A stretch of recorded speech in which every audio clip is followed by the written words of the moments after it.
Hello guys, welcome to Fiction Quest. So in this video, we will see, what if Naruto was summoned to RWBY for breeding with Team RWBY? If you enjoy these kinds of stories, don't forget to show us some love by hitting the like button and subscribing to the channel. Your support means the world to us. Now, let's start the story. Chapter 1. The Unwilling Progenitor. The cold in the vault was older than Beacon, older than the kingdom of Vale itself.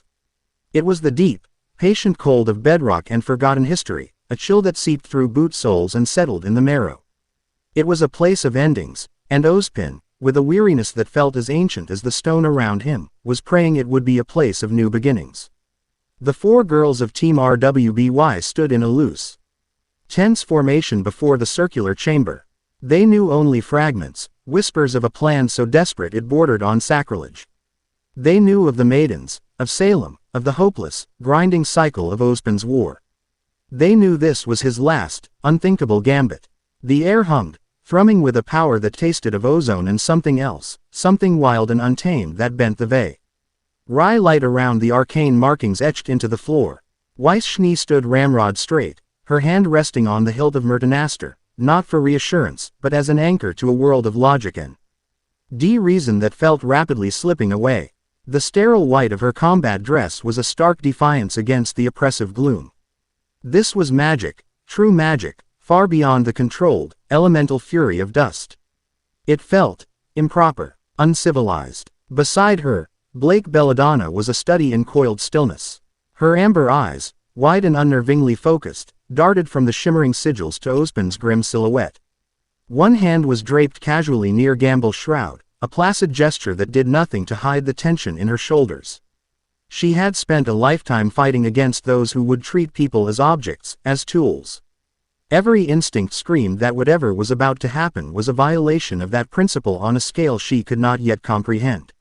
Yang Xiaolong was the opposite of still. She bounced on the balls of her feet, a low thrum of energy vibrating through her. Her gauntlets, ember celica, were already locked over her forearms. Lilac eyes burned with a mixture of fear and fury, fixed on Ozpin. Of the four of them, she was the one most transparently ready for a fight, not with whatever was coming, but with the man who was calling it.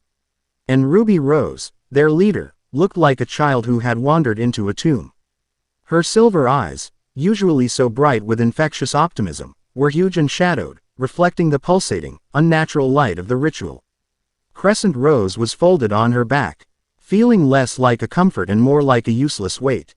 She clutched her own arms, trying to make sense of the headmaster's words, a power outside the system, a progenitor, our only hope. It was too big, too abstract. Ozpin stood before them, his ever-present cane clutched in both hands, its metallic head gleaming. He looked at the swirling vortex of energy at the chamber's center, not with triumph, but with the profound sorrow of a surgeon about to perform a mutilating but life-saving operation. "It is nearly time," he said, his voice quiet but carrying the weight of command. "Remember what I have told you. Whatever emerges, it is not your enemy. It is the answer. Do not be alarmed. Do not be hostile." "Easy for you to say," Yang muttered, a low growl in her voice. "You're not the one he's supposed to." She couldn't finish the sentence. The word breed felt like poison on her tongue.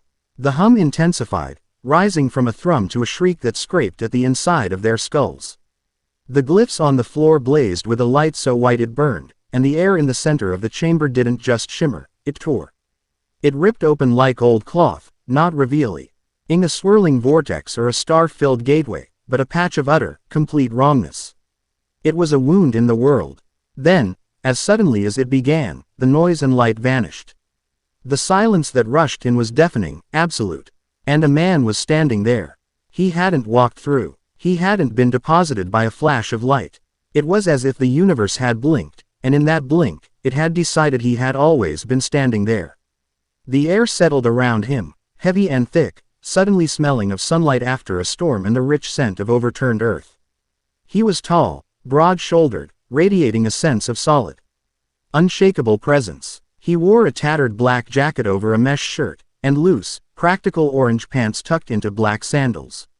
One arm, his right, ended in a wrapped, bandaged stump just below the elbow. His face was framed by sun-kissed blonde hair, wild and untamed, and his skin was tan, etched with the faint lines of a life lived under an open sky. 3 whisk, like marks adorned each of anachronistically youthful cheeks. But it was his eyes that held them all captive. They were a blue so deep and clear it felt like you could fall into them, and they were old. They were the eyes of a soldier who had seen the end of the world and somehow survived it, filled not with trauma, but with a profound and unshakable calm. He blinked slowly, taking in the cold, stone vault. The 4 girls staring at him with a mixture of awe and terror, and the old man with the silver hair. He did not look confused. He looked patient. Ozpin let out a breath he didn't rally. He'd been holding for 1,000 years. It had worked. The texts, the theories, the cosmic gamble, it had worked. "Welcome to Remnant," the headmaster said, his voice strained. "I am Professor Ozpin. I apologize for the nature of your arrival. It was a measure of last resort." The blond man's gaze settled on him, and for the first time, the girls felt a sliver of the pressure that radiated from him. It wasn't menacing. It was just vast. Like standing at the edge of an ocean. "Where is this?" the man asked. His voice was a warm baritone, steady and devoid of panic. It held a resonance that seemed to vibrate in their chests. "You are on a world not your own," Ozpin said, choosing his words with care. "A world called Remnant. You were brought here through a ritual of my own design. My name is Ozzy." "You said that," the man interrupted, his gaze unblinking. He tilted his head. "A ritual. That explains the feeling of being pulled through a keyhole. The last time I felt anything like that, it involved a reality-warping goddess. You're playing with forces you shouldn't be." He took a step forward, his single hand flexing at his side. "Now, a better question. Why am I here?" Ozpin's grip tightened on his cane. This was the moment. The cold, logical, monstrous calculus. "Our world is dying," he began, his voice taking on the cadence of a lecturer, a defense mechanism honed over lifetimes. "We are besieged by an immortal enemy, a force of pure destruction named Salem.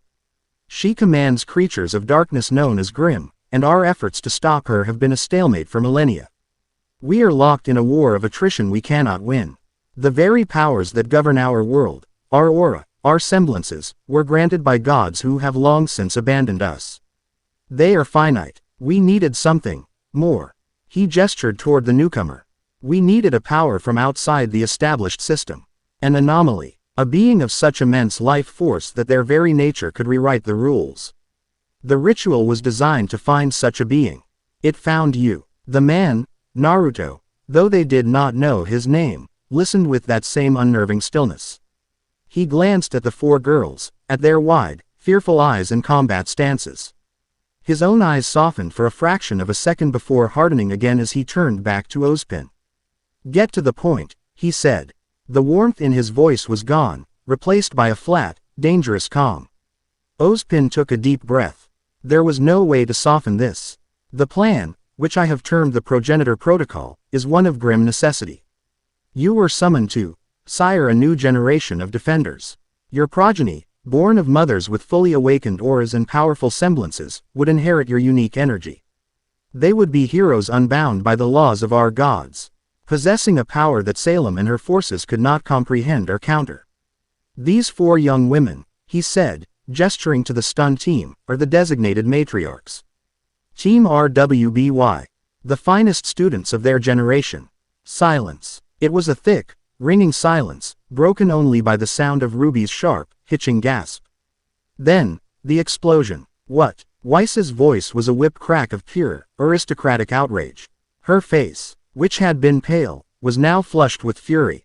"You cannot be serious. You brought this man here to use us like breeding stock. That is the most disgustingly barbaric thing I have ever heard." Blake took a half step back, her amber eyes wide with a deep, personal horror. The color drained from her face. Breeding. The word, clinical and dehumanizing, was a physical blow. It was the language of the kennel, of the farm, of men like her father's predecessors who had seen the faunus as little more than animals. "You're sick," Yang snarled. The air around her practically sizzled. She took a step forward, her lilac eyes burning into Ozpin, her fists clenched so tight her gauntlets creaked. "That's your master plan. Turn us into baby factories for so Me random guy you pulled out of a magic hat. I ought to knock your teeth down your throat. Ruby was shaking her head, words failing her. No, no, Professor, you can't. We're huntresses. The idea was so monstrous, so far outside the realm of her heroic fantasies, that her mind simply refused to process it.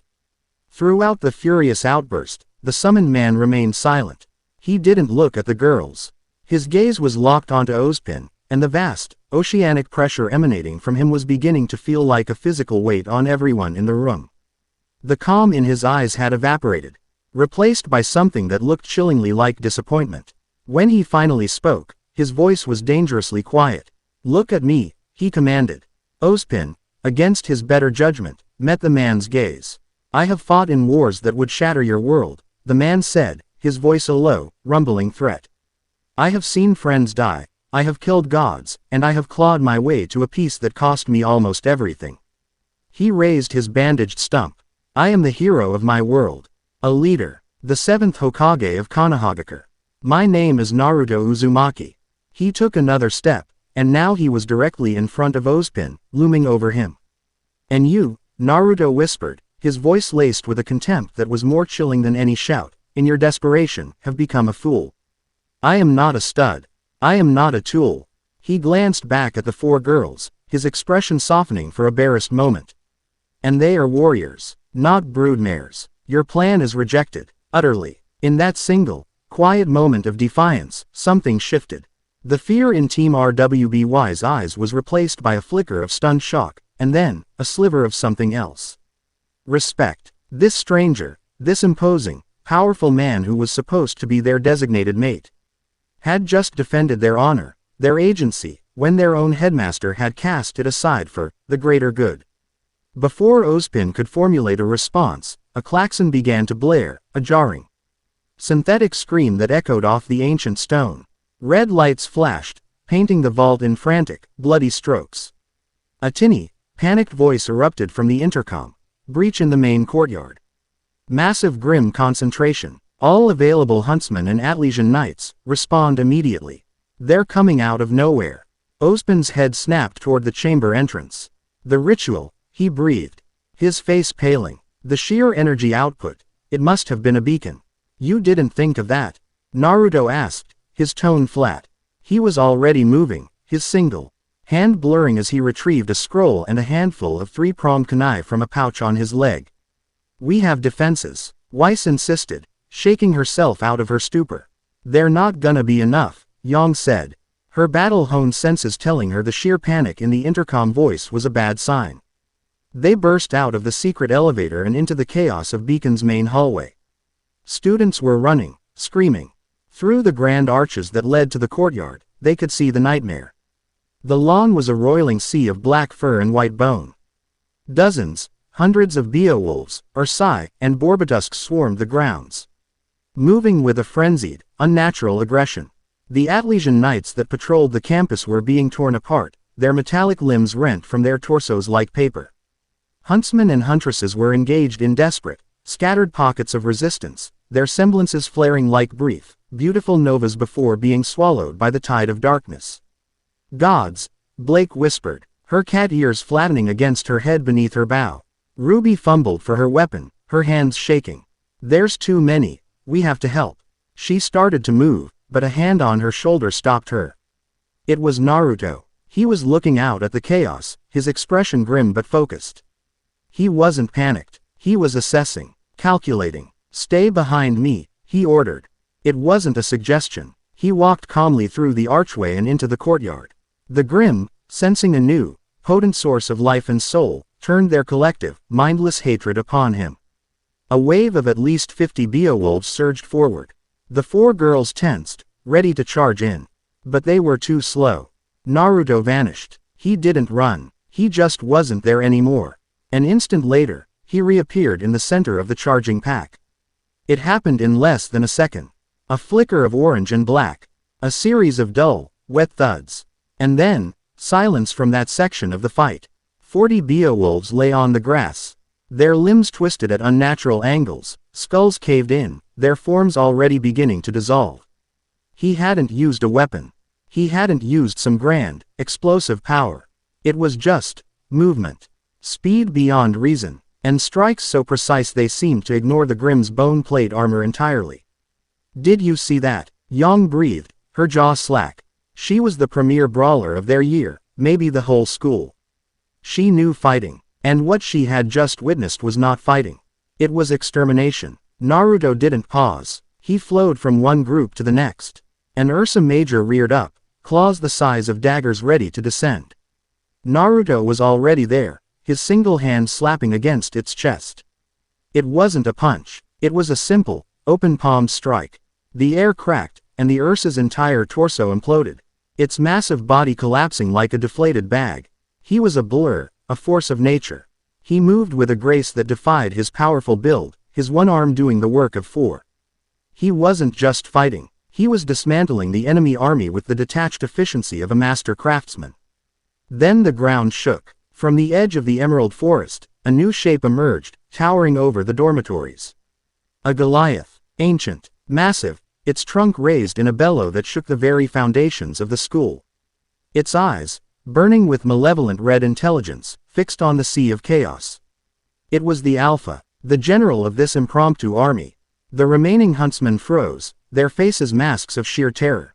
A Goliath, here, on campus. It was unheard of. Its hide was too thick, its size too immense. It would level the school. Naruto stopped. He stood in the center of a circle of evaporating grim corpses, his back to the girls. He looked up at the colossal beast, and for the first time, he let out a slow breath. "Okay," he said, his voice carrying easily across the courtyard. "That one's a little bigger." He brought his single hand up, and a swirling vortex of brilliant blue energy began to form in his palm. It spun with a furious, contained violence, but it was the sound that was truly terrifying. It was a high-pitched shriek, like 1,000 razor-sharp winds screaming at once. The energy grew, 4 huge, blade-like points of wind energy forming around the central sphere, spinning so fast they blurred into a halo of pure destruction. "What is that?" RWBY whispered, her fascination with weapons overriding her fear for a moment. Naruto's feet left the ground. He rose into the air, the wind whipping around him, pulling dust and grass into the vortex of his attack. The Goliath bellowed again and charged, its immense footsteps cracking the stone pathways. Wind style. Rasenshuriken. He threw it. The attack didn't fly like a projectile. It expanded. It shot across the courtyard, a miniature screaming sun of destruction. It struck the Goliath square in the chest. There was no explosion, no boom. There was only the shriek, rising to an unbearable crescendo, and then, a flash of blinding white light. For a split second, every student and huntsman saw the Goliath's skeleton, a perfect, ghostly image against the light. And then, it was gone. Not blown apart, not disintegrated. It had been erased. One moment, a creature of nightmare the size of a building was charging across the lawn. The next, there was nothing but a slight shimmer in the air and the lingering, deafening scream of the wind. The attack had been so impossibly, terrifyingly precise that the grass beneath where the Goliath had stood was not even singed. The remaining Grimm, their alpha, their anchor to this world, simply gone. Faltered. Their mindless frenzy broke, and they began to scatter back toward the forest. Naruto landed softly on the grass, the swirling energy around him dissipating. He looked at his hand, then back at the empty space where the Titan had been. He flexed his fingers, then let his arm drop to his side. The entire campus was silent. Hundreds of students, teachers, and battle-hardened huntsmen stood frozen, staring at the lone, one-armed man in orange and black. They were staring at him with the kind of awe usually reserved for myths and gods. He turned and walked back toward the 4 girls. His expression unreadable. He stopped in front of them, his gaze passing over each of their stunned faces. He looked back at Ozpin, who was standing in the archway, his face a pale, unreadable mask. The earlier tension, the argument, the horrifying proposal, it all rushed back, now framed by this incomprehensible display of power. "I told you," Naruto said, his voice once again calm, but with an edge of steel that hadn't been there before. "We will find another way." Ozpin slowly lowered his gaze to the ground, a silent admission of defeat. He had tried to summon a tool.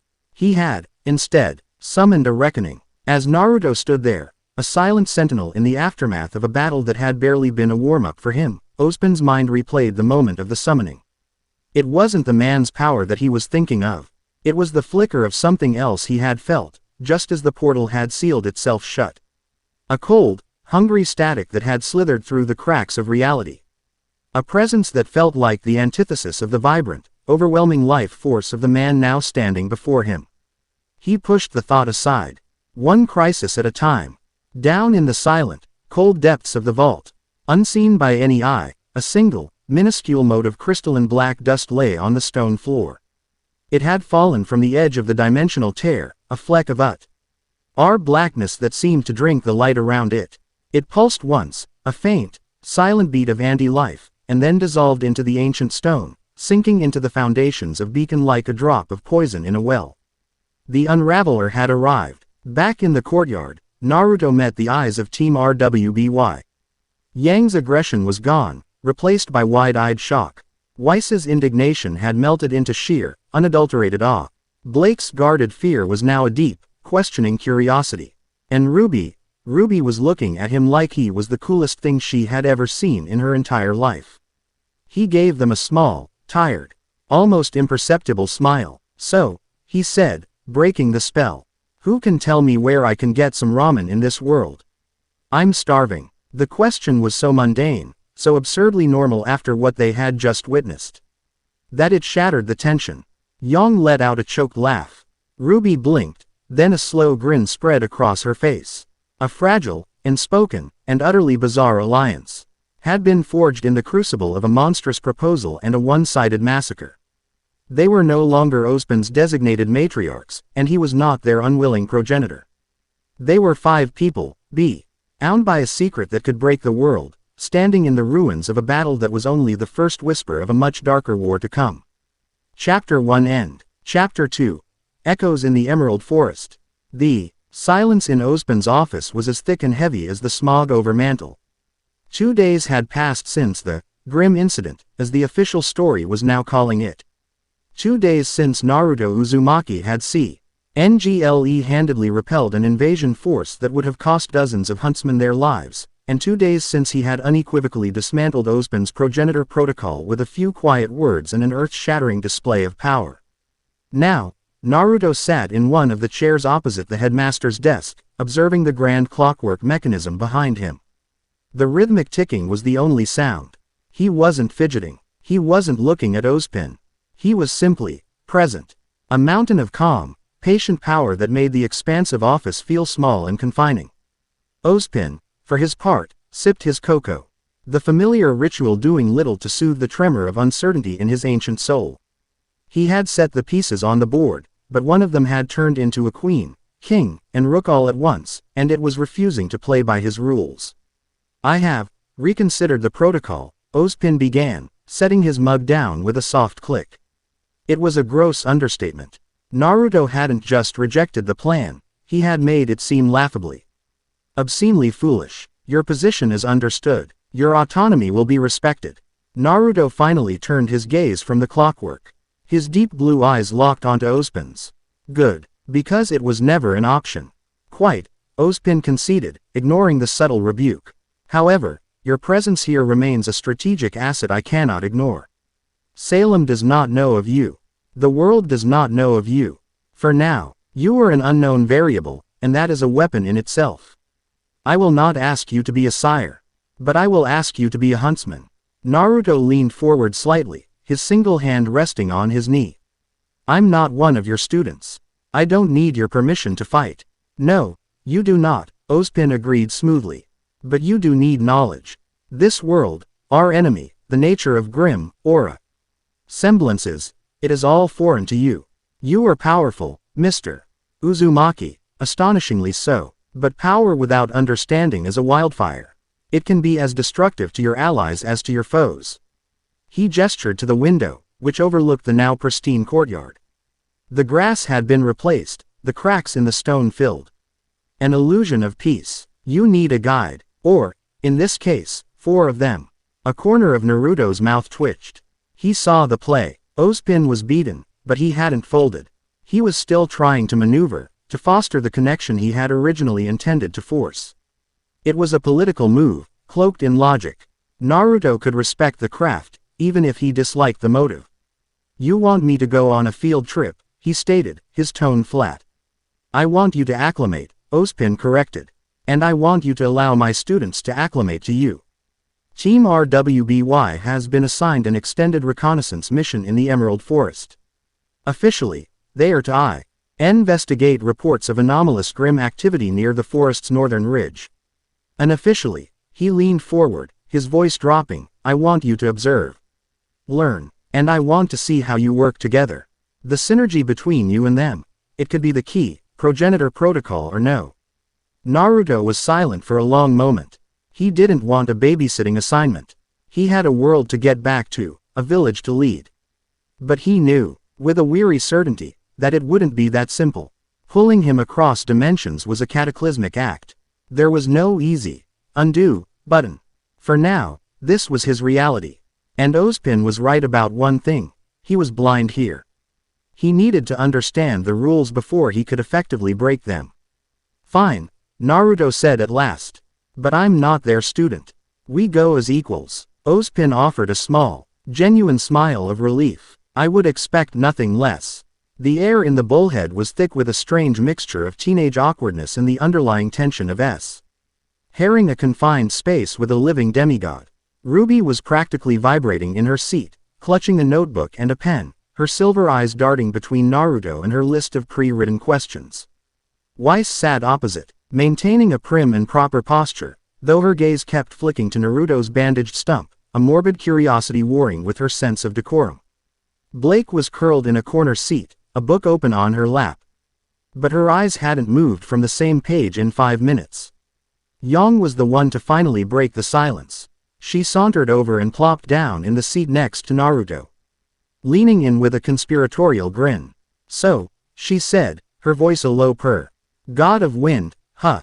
Or was it obliteration? We're still workshopping the nickname." Naruto turned to her, a flicker of amusement in his eyes. "It was a wind-style jutsu. Nothing so dramatic. Nothing so dramatic." Yang scoffed, throwing her hands up. "Dude, you unexisted a Goliath. People are gonna be telling stories about that for years." The day the quiet, one-armed man turned a titan into confetti. "Has a nice ring to it." Her casual, teasing demeanor was a welcome change from the fear and awe he'd seen in everyone else. It was familiar. It reminded him of home. "It's chakra," he said, deciding to answer the question behind the joke. "The energy of my world. It's a mix of spiritual and physical energy. Mold it to perform techniques we call jutsu." RWBY was instantly at his other side, her notebook flipped open. "Chakra. Is it like aura?" "Aura is the manifestation of our soul. It protects us and fuels our semblance. Which is like a personal superpower. Mine is speed. Weiss has glyphs that can do all sorts of things. Blake makes shadow clones. And Yang gets stronger the more hits she takes." She finished in a breathless rush, pointing to each of her teammates in turn. Naruto's brow furrowed in genuine interest. "Shadow clones." He looked at Blake, who flinched slightly at the sudden attention. "That's one of my signature jutsu." Blake blinked, finally looking up from her book. "It's my semblance. I can create a short-lived, solid duplicate of myself to take a hit for me, allowing me to reposition." "A temporary, physical duplicate," Naruto mused, his mind working. "Mine are different. My shadow clones are solid. They can think, fight, and gather information. And I can make a lot of them." He decided not to elaborate on exactly how many. "Baby steps. So this aura protects you?" he asked, shifting the topic. "Like armor." "Exactly." Weiss chimed in, unable to resist an academic discussion. "It's a protective field that absorbs damage. However, it is finite. Once your aura breaks, you are vulnerable to injury just like any normal person." She gave him a pointed look. "You don't seem to have one. That hit you took from the Ursa, it should have sent you flying, at the very least." Naruto tapped his chest. "My body is durable. Years of training, and chakra can be used to reinforce it." He held up his hand, channeling a small, visible wisp of blue energy into his palm. "It's more versatile than this aura sounds. More active, We use it for everything from walking on water to breathing fire. The girls stared at the controlled wisp of energy, mesmerized. It was real, tangible, the power that had erased the Goliath, now dancing harmlessly in his hand. The theoretical had just become very, very practical. The bullhead landed with a gentle bump at the edge of the forest. As the ramp lowered, the familiar scent of damp earth and green leaves filled the air, but beneath it was something else. A faint, acrid smell, like burnt wires and static. "All right, team," Ruby said, slipping into her leader role with a newfound confidence. Crescent Rose unfolded into its full, glorious scythe form. Ospin's briefing said the last patrol reported Grimm behaving erratically. Moving in coordinated packs, ignoring easier prey. Let's stay sharp. They moved into the twilight of the forest canopy. A diamond formation with Ruby at the point, Weiss and Blake on the flanks, and Yang and Naruto taking up the rear. For a while, the only sounds were the crunch of leaves underfoot and the distant calls of birds. Naruto was a sponge, his senses wide open. He wasn't using sage mode yet, just his own finely honed shinobi instincts. He could feel the life in the forest, the scurrying of squirrels, the flow of water in a nearby stream, the slow, patient pulse of the trees. But he could also feel the pockets of nothing, areas where that natural energy just seemed to stop, consumed by a suffocating emptiness. That was where the Grimm were. "Up ahead," he said quietly, his voice cutting through the ambiance. Ruby held up a fist, and the team came to a halt. "You hear something," she whispered. "I feel it," he corrected. "A dozen of them, maybe more, and they're waiting." Weiss peered through the gloom, her hand on Mertenaster. "I don't see anything." As if on cue, the bushes rustled, and a Beowulf emerged. But it was wrong. Its fur was matted and patchy, and across its back and shoulders, a strange, black, crystalline substance grew like some kind of horrific fungus.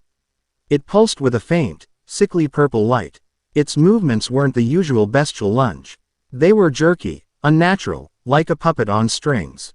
Its head twitched, and then it opened its mouth and charged, not with a roar, but with a screech that sounded like grinding metal. "Contact!" Yang yelled, firing a round from Ember Celica to propel herself forward. Her fist connected with the Beowulf's head in a burst of kinetic energy. The creature's head snapped back, but instead of disintegrating, something bizarre happened. For a fraction of a second, Yang's fist seemed to pass through it, a flicker of visual static, before the impact registered and sent the Grimm flying into a tree.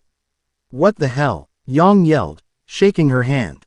That felt weird. It was like punching TV static. Before anyone could answer, more of them poured from the woods. A whole pack, all of them bearing the same black, crystalline corruption. They moved with a chilling synchronicity, flanking the team, cutting off their retreat. "They're smarter than normal," Blake observed, drawing Gamble's shroud as a corrupted Ursa lumbered toward her. "Engage," Ruby commanded, and the clearing exploded into a flurry of motion. Ruby was a red whirlwind, her scythe carving arcs of silver and steel through the pack. Weiss's glyphs flared to life, ice dust freezing the ground to slow the Grimm's advance, gravity dust holding a Borbitusk in the air for Yang to pulverize. It was a well-oiled machine, each member moving in concert with the others. But the Grimm were wrong. Their attacks were just as glitchy as their defense. A Beowulf's claw swipe flickered, passing harmlessly through Weiss's hastily erected ice wall before solidifying again, scoring a shallow cut across the barrier. They were unpredictable, their movements, defying the normal laws of physics the girls were used to exploiting. Naruto watched for precisely 3 seconds, his mind dissecting the battle. He saw their synergy, their power, but he also saw the flaws. They were 4 individuals fighting near each other, not a truly integrated unit. Their rhythm was being broken by the enemy's chaotic nature. Time to teach. He blurred into motion, not to end the fight, but to augment it. A corrupted Borbitusk curled into a ball and shot toward Weiss, its spinning form glitching in and out of view. Just as she prepared to dodge, a figure appeared beside her, a perfect duplicate of Naruto. The clone stomped its foot on the ground. A wall of solid earth erupted from the forest floor, intercepting the Borbitusk with a dull thud. Weiss stared, shocked. "How?" "Watch your left," the clone grunted, before dissolving into a puff of smoke. Weiss spun just in time to parry a claw strike from a flanking Beowulf. Another clone appeared beside Blake. She was engaged with two of the corrupted beasts, her semblance allowing her to dodge and weave with fluid grace. The clone didn't attack, it simply mirrored her movements, creating a confusing dance of blah, ck and orange that disoriented the Grimm. When Blake lunged, the clone fainted, drawing one of the Beowulf's attacks while Blake's blade found its neck. Yang was airborne, ready to bring her fists down on an Ursa. A third Naruto clone appeared beneath her, cupped its hands, and launched her even higher, adding a massive boost of momentum to her attack.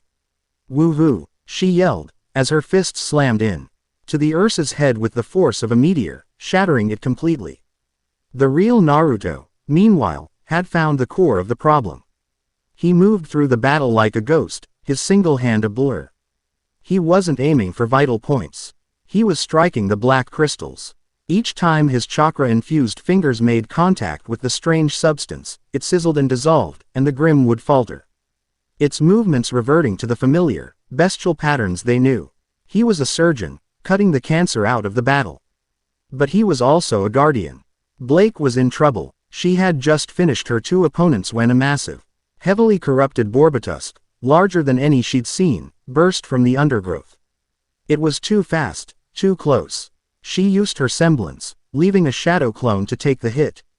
But the creature's charge was so powerful it blew right through the duplicate, its glitching tusks aimed squarely at her chest. There was no time to dodge. A flash of orange. Naruto appeared in front of her, his back to her, his single arm raised to block. He didn't brace for impact. He just stood there, solid as an oak. The Borbatusk's tusks, flickering with that strange static, slammed into his forearm. There was no sound of impact, no crack of bone on bone. Naruto grunted, a sharp intake of breath, and took a single step back, his feet digging furrows in the soft earth. The Borbatusk, its charge completely halted, was sent spinning away from the sheer reactive force. Before it could recover, RWBY was there, her scythe swinging in a clean, decapitating arc. Naruto! Blake cried out, her voice tight with alarm. He lowered his arm, clutching it. He wasn't bleeding. There wasn't even a scratch on his skin. But his face was tight with a strange, nauseated expression. "Are you hurt?" she asked, stepping forward. "No," he murmured, his voice low. He shook his head, flexing his fingers. "It just felt empty. Cold, like it was trying to eat the feeling of my arm." He looked at her, his blue eyes searching her face. "You okay?" Blake nodded, her heart hammering against her ribs. He had taken a hit for her. A hit that would have broken her aura and probably her ribs. He hadn't hesitated. He had just been there. With Naruto systematically stripping the corruption from the remaining Grimm, the rest of the fight was short and brutal. The creatures, reduced to their normal state, were no match for Team RWBY's focused assault. Soon, the clearing was quiet again, littered with dissolving black bodies. That night, they made camp in a small, defensible clearing. The mood was somber. The fight had shaken them. Yang was uncharacteristically quiet, cleaning ember silica with methodical precision. Weiss was cross-referencing their encounter with Beacon's bestiary on her scroll. Her brow furrowed in frustration. RWBY was trying to sketch the crystalline patterns in her notebook, but her drawings were frantic, imprecise. Naruto sat by the fire, poking at the flames with a stick. Blake sat on a log a few feet away, her book forgotten beside her. The silence stretched between them, filled only by the crackle of burning wood. "Thank you," she said finally, her voice barely a whisper. Naruto looked up, his expression unreadable in the flickering firelight. "For what?" "Doing my job." "For what you did." "For me," she clarified. She hugged her knees to her chest. "I'm not used to that. People relying on me, yes. But not the other way around." Naruto tossed the stick into the fire and watched it burn. Being self-reliant is a good way to stay alive. It's also a good way to die alone.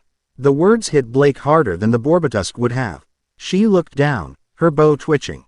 "I've spent a lot of my life running, hiding, wearing a mask so people wouldn't see the real me. It's hard to let people in. Hard to trust that they won't be afraid. Or hateful." Naruto's gaze was soft. "I know a little something about masks," he said quietly. For years, I was the village idiot.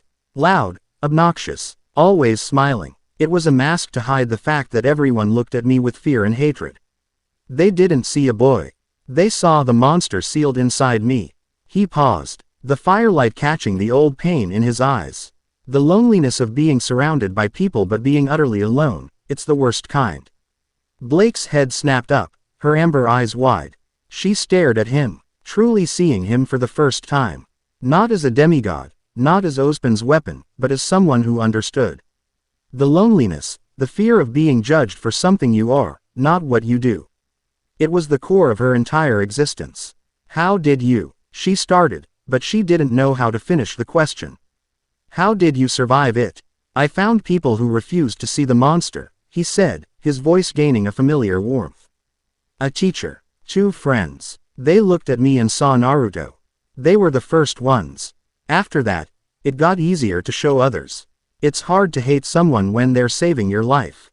He gave her a small, knowing smile.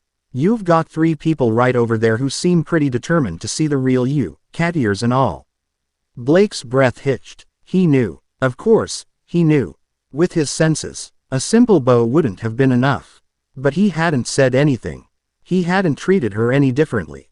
He had just accepted it. A tear she didn't know was there traced a path down her cheek. It wasn't a tear of sadness. It was one of overwhelming, bone-deep relief. The next morning, guided by Naruto's sensory ability, they found the source. A cave, tucked away behind a waterfall. Its entrance dark and foreboding. The acrid, static smell was overpowering here. This is it, Naruto said, his face grim. The feeling from the grim, it's pouring out of this cave. They entered cautiously, weapons drawn. The cave was damp and cold, but the walls were not bare rock. They were coated in the same black, crystalline substance, which pulsed with a soft, rhythmic, violet light. And in the center of the main chamber, floating a few inches off the ground, was a shard. It was a piece of solidified midnight, a jagged crystal about the size of a football. It had no discernible shape, its edges seeming to shift and fold in on themselves in ways that made their eyes hurt. It was the source of the light, the source of the corruption. And it was whispering. It wasn't a sound. It was a pressure in their minds, a silent voice that spoke directly to the darkest corners of their hearts. So tired, it whispered to Weiss. The pressure of your name, the endless struggle.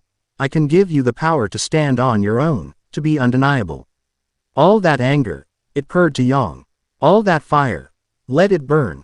I can show you how to turn it on the world that hurt you, the mother that left you. They'll never trust you, it hissed to Blake. Faunus, criminal, traitor, run, hide, or let me give you the strength to make them all fear you. So much pressure for a little girl.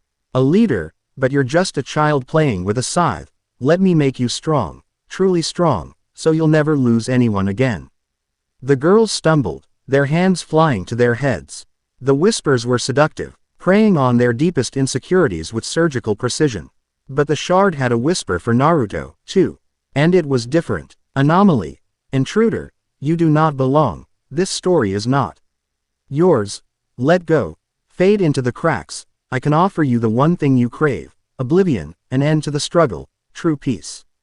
Naruto's eyes narrowed. He felt it. The same chilling emptiness from the Borbatusk's tusk. But 1,000 times stronger. It was the energy of unbeing. The wrongness he had felt in the vault, the static on the edge of his summoning. This was a piece of it.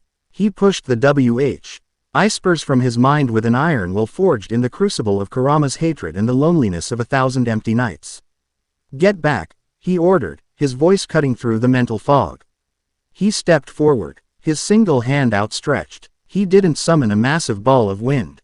He just focused his chakra, his life energy, into his palm. A small, perfect, swirling sphere of blue light appeared. A Rasengan, the purest expression of his power. He slammed it into the floating shard. The moment the Rasengan made contact, the whispers turned into a single, psychic shriek of agony. The blue air of life energy warred against the black crystal of non-existence. For a moment, they were locked in a stalemate, a violent clash of creation and entropy. The cave shook, and cracks spider-webbed across the corrupted walls. Then, with a final, deafening crack, the shard shattered into a million points of light, which then dissolved into nothing. The moment it was gone, the entire forest outside went utterly, preternaturally silent. The birds, the insects, the wind in the trees, everything stopped, as if the world itself had held its breath. Then, slowly, tentatively, the sounds of life returned. The four girls stood panting. The psychic assault gone, leaving behind a dull headache and a lingering sense of violation. They looked at Naruto, who stood over the spot where the shard had been, his hand still smoking slightly. They returned to the bullhead pickup point in near silence, the weight of what they had experienced settling upon them. They had faced a new kind of enemy, one that attacked the soul as much as the body. But they had faced it together. As they boarded the airship, Young, her usual bravado restored, clapped Naruto hard on the back. "Gotta say, Blondie," she said, a wide, genuine grin on her face. "You're one hell of a teammate." Weiss, from her seat, gave him a small, almost imperceptible nod. It was a gesture of pure, unadulterated respect, an acknowledgement of power and control she, a master of precision, could appreciate. RWBY, bouncing in her seat again, had already filled 3 new pages of her notebook. So the clones are made of chakra, but are they solid? Can they use tools? What's the range on them? How do you command them? Do they have to look like you or can you make them look like other things? Oh, can you teach me? Naruto just chuckled, a warm, easy sound. Blake didn't say anything. She simply sat across from him, watching him with a new, thoughtful expression. The mask was still there, the bow still in place, but in the depths of her amber eyes, a wall she hadn't even known was there had begun to crumble. The team Ozpin wanted was beginning to form, not through force or manipulation, but through shared danger, quiet understanding, and the simple, undeniable fact that Naruto Uzumaki was not the weapon they had been promised, but the hero they desperately needed. Chapter 2 End. Chapter 3. The General and the Sage. The news traveled not like a ripple, but like a shockwave. It didn't spread through official channels or carefully worded reports from Ozpin. It spread the way all truly earth-shaking news does, through the hushed, breathless gossip of the student body. A lone figure, a one-armed man in orange and black, had appeared on the day of the breach and had not just fought, but ended the invasion. He had moved faster than a semblance, hit harder than a paladin, and had erased a Goliath from existence with an attack that defied every known law of dust and aura. In the 2 weeks since the Emerald Forest mission, Naruto Uzumaki had become a campus legend. He was a ghost, rarely seen outside of Team RWBY's company, but his presence was a tangible thing. A myth walking the halls. He would occasionally be spotted in the mess hall, patiently enduring RWBY's mile-a-minute questions about chakra, or in the library, listening intently as Blake explained the history of the Faunus Rights Revolution. He was seen sparring with Yang in the training grounds, his movements a fluid dance of deflection and redirection that left the brawler breathless and grinning, her desire for a real fight met with a skill that was simply on another plane. He even had several long, surprisingly civil conversations with Weiss about dust application versus elemental jutsu, her initial skepticism slowly giving way to fascinated respect. He was becoming part of their ecosystem. But a tidal wave cannot integrate into a pond without making its presence known to the wider world. And the wider world, in this case, wore a white uniform, and carried the weight of an entire kingdom on its shoulders. The ship that descended from the clouds was not a bullhead. It was a statement. Sleek, gunmetal gray, and bristling with ordnance, the Atlesian airship cast a long, sharp shadow over Beacon's courtyard. It landed with a barely audible hum, a testament to its advanced technology. The ramp lowered, and out strode General James Ironwood, flanked by a phalanx of Atlesian knights whose metallic sheen and synchronized movements made the school's older models look like tin toys. He was a man carved from granite and resolve, his uniform immaculate, his every step radiating an unyielding authority. Two of him existed at once, the affable headmaster of Atlas Academy, and the unsmiling general of its military. Today, the general was in charge. He bypassed the welcoming committee, Ozpin and Glinda Goodwich, with a curt nod, his cybernetic eyes scanning the crowd of curious students until they found their target. He had seen the fragmented, scrambled security footage of the breach. He had heard the debriefs. He didn't see a man. He saw a solution. The ultimate weapon, a walking, talking ace in the hole that could end the war. Naruto and Team RWBY were on their way back from the training grounds when Ironwood and his escort intercepted them. The air crackled with a new kind of tension. Not the mindless hunger of Grimm, but the cold, calculating pressure of immense political power. Mr. Uzumaki, Ironwood said, his voice a deep baritone that was used to giving orders and being obeyed. I am General James Ironwood of the Atlesian military. I'd like a word, alone. His gaze flickered over Team RWBY, a silent dismissal. Yang's hand instinctively clenched into a fist. Weiss stiffened, caught between her national loyalty and her newfound team allegiance. Naruto didn't even look at the girls. His eyes, calm and steady, were locked on the general. They stay. It wasn't a request. The simple, two-word statement hung in the air, an immovable object meeting an unstoppable force. The Atlesian Knights shifted, their internal mechanisms whirring as their threat assessment software struggled to categorize the man before them. Onwood's jaw tightened for a fraction of a second. This was not how things were supposed to go. People did not say no to him. But he was a pragmatist above all else. He had come here to recruit, not to start a diplomatic incident over 4 teenage girls. Very well, he conceded, his tone clipped. He gestured toward his ship. My office, then. It's more secure. The inside of the Atlesian Dropish. It was a world away from Beacon's old world charm. It was a cold, sterile environment of polished chrome, holographic displays, and the low hum of advanced technology. It was a cage, Naruto noted, albeit a very comfortable and well-armed one. They stood in the ship's command center, a panoramic viewport showing a bird's-eye view of the school. Ironwood went straight to the point. He bypassed Ozpin entirely, a calculated power move. This was not a negotiation between headmasters. This was a direct appeal. I'll be blunt, Mr. Uzumaki, he began, pacing before the viewport. Ozpin's methods are outdated. He plays a long, subtle game of secrets and half-truths. I believe in strength, in unity, in a clear chain of command. I believe in victory, and I believe you are the key to achieving it. He stopped and turned, his gaze intense. Join the Atlesian military. I will give you rank, resources, access to technology you cannot imagine. We will build strategies around your unique abilities. We can end the threat of the Grimm. We can crush the White Fang. We can bring true, lasting peace to Remnant. Not in a millennium, in a decade. Weiss drew a sharp breath. This was the voice of Atlas, the voice of her father. The voice of progress and power she had been raised to believe in. It was a compelling argument. Naruto, however, looked unimpressed. He let the silence hang for a moment before he spoke, his voice quiet but firm. You're offering me a leash, General. A very shiny, expensive leash. Ironwood's brow furrowed. I'm offering you the chance to make a real difference, on a global scale. I'm already making a difference, Naruto countered, gesturing vaguely to the girls beside him. By helping them, by teaching them. He met Ironwood's gaze, and the calm in his eyes was now backed by an unshakable conviction. You talk about strength, but you see it as a hammer, and you think every problem is a nail. Your soldiers follow orders because they have to. My comrades, he said, the word chosen deliberately, fight for what they believe in, for people they care about. One of those is unbreakable.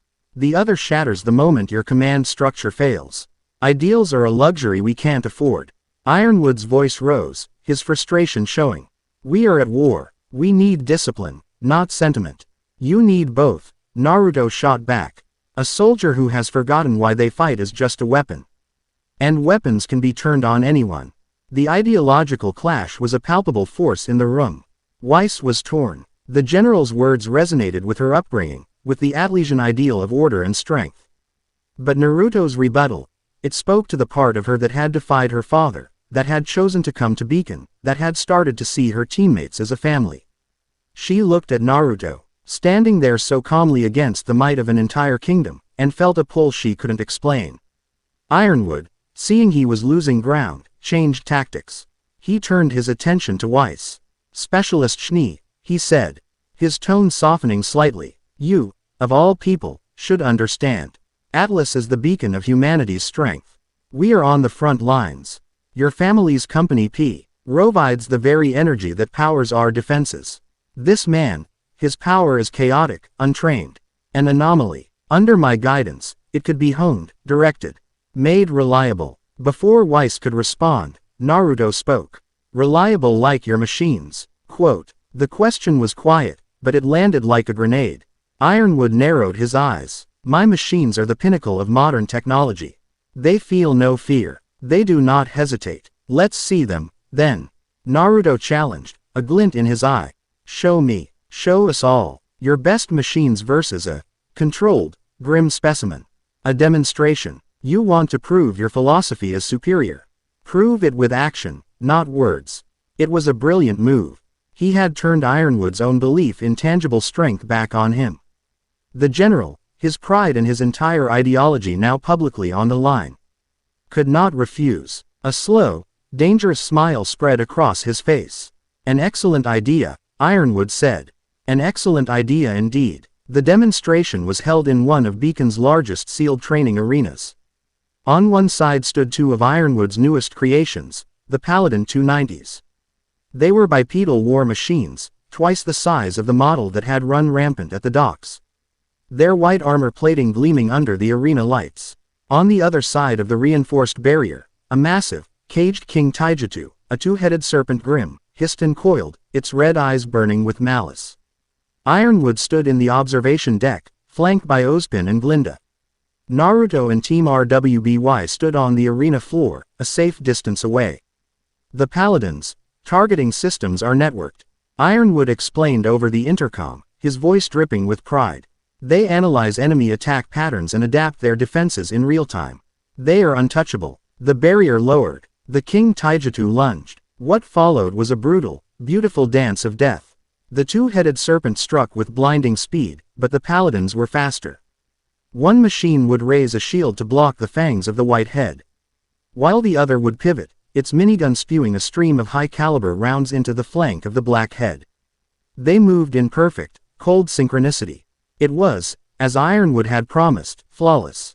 Impressive. Weiss breathed, her eyes wide. It was the might of Atlas made manifest. Yang grunted. Yeah, but they've got no style. As the paladins herded the wounded, Enra G'd Grim into a corner for the final blow, it happened. A flicker. A section of the arena wall, far from the fight, shimmered with a familiar, sickly purple static. Then it dissolved. From the hole, three Grims stalked out. They were an Ursa, a Beowulf, and a Borbatusk, all coated in the same pulsating, black crystalline corruption they had seen in the Emerald Forest. Where did they come from? A technician in the booth yelled. Containment breach. Another shouted. But it was too late. The corrupted Grim ignored the wounded King Taijutsu. They moved with that same unnatural, glitching speed. Their targets locked onto the paladins. The Ursa charged, but it didn't run in a straight line. It flickered, disappearing for a microsecond and reappearing a few feet to the left, its movements possible for the paladins, predictive software to track. The machines, turrets swiveled, firing at where the Ursa should have been. The beast slammed into the side of one paladin, its claws not just scraping the armor, but seeming to unmake it, leaving trails of black static and exposed circuitry. The other paladin turned to assist, but the corrupted Beowulf was on it.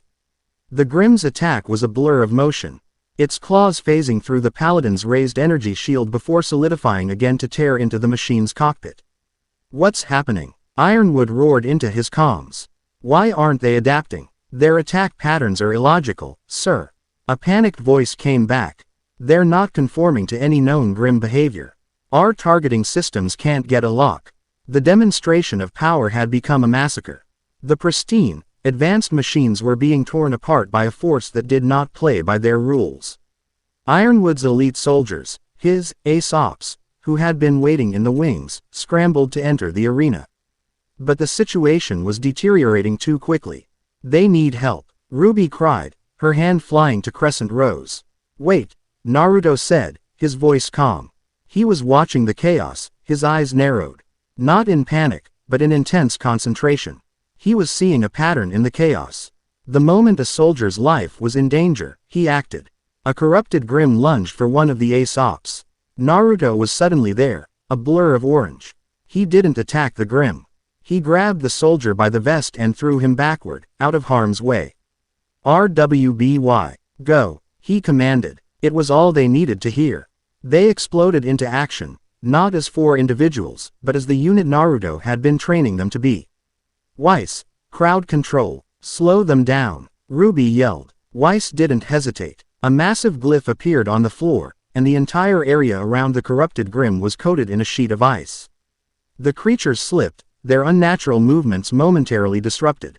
Blake, Yang, left flank. Break them up. Blake and Yang moved as one. Blake used her semblance, sending clones to feint and confuse the Ursa, while Yang, using the distraction, came in from the side, her gauntlets blazing. Her punches, supercharged by her semblance, slammed into the Ursa's corrupted hide. The creature glitched, absorbing some of the impact, but the sheer, raw force was too much. Meanwhile, Naruto moved to the center of the storm.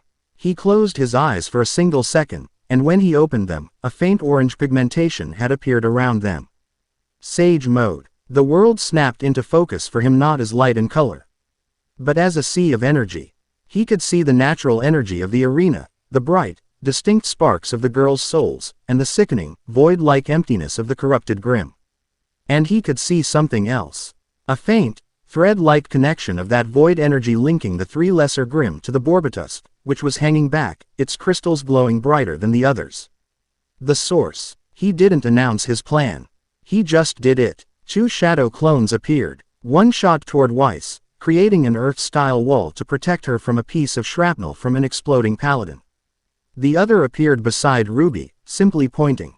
The Borbitusk. It's the antenna. RWBY understood instantly. With her semblance, she became a red blur, zipping across the arena, using the debris as cover. Naruto, the real Naruto, moved to intercept the corrupted Beowulf that was now turning its attention to the girls. He didn't use a Rasengan. He didn't need to. He met it head-on. His movements a perfect symphony of sage-enhanced taijutsu. He didn't just dodge its glitching attacks, he moved to where it was going to be, his strikes precise and overwhelming. He wasn't breaking its bones. He was severing its connection to the void energy with each chakra-infused blow. RWBY reached the Borbitusk. It squealed, turning to charge her, but she was too fast. She planted the tip of her scythe in the ground, pivoted, and brought the butt of the weapon around in a crushing blow right on the central crystal cluster on its back. The crystals shattered. Instantly, the other 2 corrupted Grimm faltered. The unholy light in their eyes died, and the unnatural static effect vanished. They were just a normal Ursa and Beowulf now, confused, wounded, and no match for the combined might of Yang, Blake, and Weiss, who dispatched them with brutal efficiency. The arena fell silent. The 2 multi-million lean paladins were smoking wrecks. The elite Atlas soldiers stood panting, their advanced tactics having proven useless. And in the center of it all stood a 1-armed shinobi and 4 teenage girls. In the observation deck, Ironwood stared, his hands clenched on the railing. His face a mask of disbelief and dawning, horrified understanding. His philosophy of absolute technological superiority had just been publicly and spectacularly dismantled. And it had been the chaotic, unpredictable, sentiment-driven teamwork of 4 girls and their strange new teacher that had saved the day. Later, Naruto found Weiss on one of the balconies overlooking the beacon grounds. The sun was setting, painting the sky in hues of orange and purple. She was staring out at the view, but not seeing it. Everything I was ever taught, everything I believed about the might of Atlas, she began, her voice small and lost. It was useless today. That thing, it didn't follow the rules. It just cheated. Some enemies do, Naruto said, leaning on the railing beside her. She turned to him, her silver blue eyes filled with a new, raw vulnerability. General Ironwood appealed to me as a Shni, as a daughter of Atlas. He spoke of order, of strength. And for a moment, I believed him. I wanted to. She looked down at her hands. The pressure of my name, my family, it's a constant weight. I came to Beacon to be my own person, to be judged for my own merits. But the shadow of the Shni Dust Company is long. Naruto was silent for a moment, watching the last sliver of sun dip below the horizon. When I was a kid, he said, his voice soft, I had a different kind of name. I was the Jinchuriki, the container for the 9-tailed fox that nearly destroyed my village. When people looked at me, they didn't see Naruto. They saw the monster. I tried everything to get them to see me. I pulled pranks. I shouted from the rooftops that I would be Hokage, the leader of the village, so they'd have to acknowledge me. He turned to her, a small, sad smile on his face. It took a long, long time. But I learned that you don't escape a shadow by running from it or pretending it's not there. You have to become a light so bright that the shadow disappears behind you. He looked her right in the eye. You want to be your own person. Stop trying to be Weiss Schnee, heiress of the SDC, or Weiss Schnee, rebel. Just be Weiss, the girl who can summon ice knights and puts her friends before her pride. The rest will follow. Weiss stared at him, speechless. He hadn't offered easy answers or platitudes. He had offered understanding. He saw her struggle, her desire to forge her own legacy, and he respected it. He saw her. In that moment, a bond of deep, mutual respect formed between the outcast boy who became a king and the princess who wanted to be a warrior. It was a connection stronger than any shared battle. Before his departure, Ironwood, his pride wounded but his pragmatism intact, approached Naruto one last time. His top scientist, a woman with sharp eyes and a sharper mind, was with him. My methods were insufficient for this new threat, the general admitted, the words tasting like ash in his mouth. This corruption, we need to understand it. The scientist held up a containment unit. Inside, floating in a sterile gel, was a small, black, crystalline fragment they had collected from the destroyed Grimm. We'll be taking this back to Atlas for analysis. If we can understand its properties, we may be able to develop a countermeasure. Naruto looked at the fragment, and a chill that had nothing to do with the evening air ran down his spine. He felt that same profound wrongness from it. The whisper of the void. Be careful, he warned, his voice grim. Some things are better left locked away. Ironwood just nodded, his expression hard. He boarded his ship, and a few minutes later, the massive vessel ascended into the night sky, disappearing into the clouds. He had arrived seeing Naruto as a weapon to be controlled. He left seeing him as a dangerous, unpredictable variable that was now inextricably linked with Ozpin and his students. The world's political stage had been set, and Naruto, whether he liked it or not, was now a major player.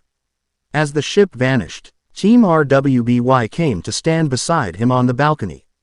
They didn't speak. They just stood there, together. They were no longer his designated partners or his students.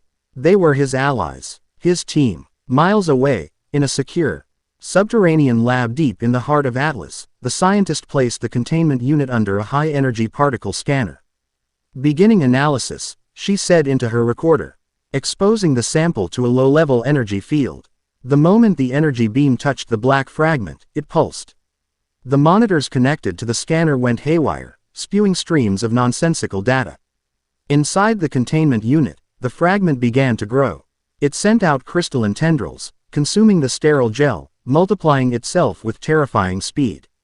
Alarms blared as it began to eat through the containment field itself. Shut it down. Cut the power. The scientist screamed. They managed to engage the emergency containment shields just as a writhing, multi-limbed mass of void. Black crystal threatened to breach the unit.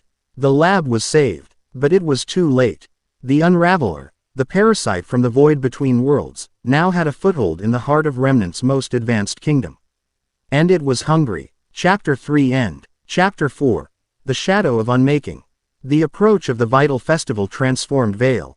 The city, usually a bustling hub, became a vibrant, thrumming heart, its arteries clogged with tourists, visiting students, and the palpable energy of celebration and competition. Banners of every color and creed hung from lampposts, and the air was thick with the smells of street food and the sounds of a dozen different languages. For the students of Beacon, it was a time of excitement, of friendly rivalries and the promise of glory. But for Blake Belladonna, he influx of strangers brought only a gnawing, familiar anxiety. Crowds meant anonymity, and anonymity was a cloak for monsters. The rumors had reached him in the sprawling, nomadic camps of the new, more radicalized White Fang. Rumors of a new power at Beacon, a golden-haired demigod who fought alongside the traitor, Blake. But it was the whispers of her laughter, of her easy camaraderie with her human teammates, that had truly poisoned Adam Taurus's soul. She had not just abandoned their cause, she had abandoned him. She had found happiness in the arms of the enemy. He came to Vale not with an army, but as a ghost. A phantom of vengeance. And he did not come alone. The Unraveler, that patient, cosmic predator, had sensed the singularity of his hatred. It was a perfect vessel. Adam's nihilism, his desire to burn down the world that had wronged him, was a perfect philosophical match for a being of pure entropy. It did not need to corrupt him. It only needed to offer him the tools to achieve his own darkest desires. It reached out, and Adam, seeing only a path to the power he craved, accepted its blessing. His first target was a Schnee Dust Company loading dock on the industrial outskirts of Vale. It was after midnight, the area deserted save for a few automated sentry drones. Adam walked out of the shadows, his dark clothes and grim-like mask making him one with the gloom. His hand rested on the hilt of Wilt. A drone swiveled, its red optical sensor locking onto him. Halt. Identify yourself. Adam drew his blade. The Chikuto was no longer just crimson steel. Veins of pure black now ran through the metal, pulsing with a faint, violet light, the same sickly glow of the corrupted Grim. He didn't move to attack. He simply held the blade aloft. Warning. Failure to comply will be met with lethal force. The drone fired. A burst of high-caliber rounds shot across the tarmac. Adam didn't deflect them. He simply swung his sword in a slow, deliberate arc. The bullets didn't ricochet. They vanished. The space they occupied was consumed by a sliver of absolute nothingness left in the wake of his blade. The drone paused, its programming struggling to compute the impossible data. Adam smiled beneath his mask. He flicked his wrist, and blush, his rifle sheath, fired. But it wasn't a bullet that emerged. It was a wave of pure, black static. The wave washed over the drone, and the machine seized up. Its lights flickering and dying as its very physical matter seemed to glitch and decay. It crumpled to the ground, a heap of corroded metal and sparking wires. He turned his attention to the warehouse. He didn't plant a bomb. He didn't need to. He walked to the massive, reinforced steel wall and laid the flat of his blade against it. The black veins in the sword pulsed, and the corruption spread. A spiderweb of black, crystalline lines grew from the point of contact, and the 20-foot section of wall simply ceased to exist. It didn't crumble or explode. It was erased, leaving a perfectly silent, perfectly shaped hole that looked out into the warehouse beyond. He had left his mark. A message for her. I am here, and I have become so much more than you remember. Blake found out the next morning. The news report on her scroll showed the gaping, impossible hole in the SDC warehouse. The newscaster spoke of a new, unknown weapon. But Blake knew. The clean, precise cut. The targeting of a Schnee facility. It was his signature, twisted and amplified into something terrifying and new. The color drained from her face. Her hand trembled as she shut off the scroll. He was here. Her past. The demon she had tried so desperately to outrun, had caught up with her. And it was wearing a new, more horrifying face. She had to handle this. Alone. This was her fault. Her burden to bear. She couldn't drag her friends, her new life, into the darkness of her old one. That night, while her teammates slept, she packed a small bag. A few supplies, extra ammo, and the bitter, metallic taste of guilt in her mouth. She wrote a short, simple note, "I'm sorry," and left it on her pillow. She was halfway to the Bullhead terminal when a voice cut through the pre-dawn quiet. Running away again, Blake. She froze, her heart seizing in her chest. She turned to see Naruto leaning against the wall of a dormitory, his arms crossed, his expression not angry, but deeply, profoundly disappointed. "How?" she stammered. "You're not that quiet," he said simply. "And your heart's been beating like a drum against a snare ever since you saw the news this morning. You reek of fear." He pushed off the wall and walked toward her, his footsteps soft on the stone path. "This is about him, isn't it?" "Adam." Blake flinched at the name. She looked away, unable to meet his gaze. "This is my fight, Naruto. My responsibility. I brought him into our lives, and I have to be the one to take him out." "By yourself." Naruto's voice was dangerously calm. "You think running off to face him alone is responsibility? No, it's suicide. And it's an insult." Blake's head snapped up, her amber eyes flashing with anger. "An insult?" "Yes," he said, his voice hard. It's an insult to RWBY, who trusts you as her partner. It's an insult to Weiss, who has fought to see past your history and see you. It's an insult to Yang, who would tear this whole city apart for you. And it's an insult to me. He took another step, his presence overwhelming. We're a team, a family. We face things together. Did you think we were so weak that we couldn't handle your demons? Or did you think we just didn't care enough to help you fight them? The words were like knives, each one striking a blow against the walls she had so carefully built around her heart. She was trying to protect them, but he was right. In her attempt to shield them, she was telling them she didn't trust them. That their bond meant less to her than her fear. Tears welled in her eyes. I'm scared, Naruto, she whispered, the confession torn from her. You didn't see what he was like. What he became. And this new power. I saw the footage. It's like those Grimm from the forest, but worse. I can't let him hurt any of you. Naruto's expression softened. He reached out, his single hand gently resting on her shoulder. You won't be, because you won't be facing him alone. I promise. Just then, footsteps crunched on the path behind them. Damn right she won't be. Blake turned to see Yang, Weiss, and RWBY standing there. Yang had her arms crossed, a thunderous expression on her face that was equal parts fury and worry. Weiss looked stern, but her eyes were soft with concern. RWBY just looked hurt, clutching Blake's discarded note in her hand. You really think you could just leave? Yang said, her voice thick with emotion. After everything, what are we to you, Blake? Just a temporary hideout. No, Blake cried, shaking her head, the tears now flowing freely. No, you're my friends. You're my family. That's why I have to do this. That's the stupidest thing I've ever heard, Weiss said, her voice sharp but lacking its usual bite. Family does not abandon each other to fight monsters alone. That is a fundamental, indisputable fact. RWBY stepped forward, holding out the note. We're a team. Your fight is our fight. That's what being a huntress is all about. Please, Blake, don't run from us. Blake looked at their faces, angry, worried, pleading. She looked at Naruto, his expression one of quiet, unwavering support. The dam broke. Sobs racked her body, a storm of guilt and fear and overwhelming, profound relief. Yang was there in an instant, wrapping her in a fierce hug. RWBY and Weiss closed in, completing the circle. Naruto stood back, a small, sad smile on his face. He knew this scene. He had lived it, on both sides. The pain of leaving, and the strength found in being brought back. The decision was made. They would face the shadow together. The final confrontation happened 3 nights later. Adam, growing impatient, had sent a clear message. An attack on a Faunus-run community center that had publicly denounced the White Fang. He hadn't killed anyone, but he had, unmade, the building's entrance. Leaving his terrifying calling card. He wanted to draw Blake out, to force her to choose between her new friends and her own people. They found him in a massive, derelict SDC warehouse down by the old port district. The one he had first targeted. The air was heavy with the smell of salt and decay.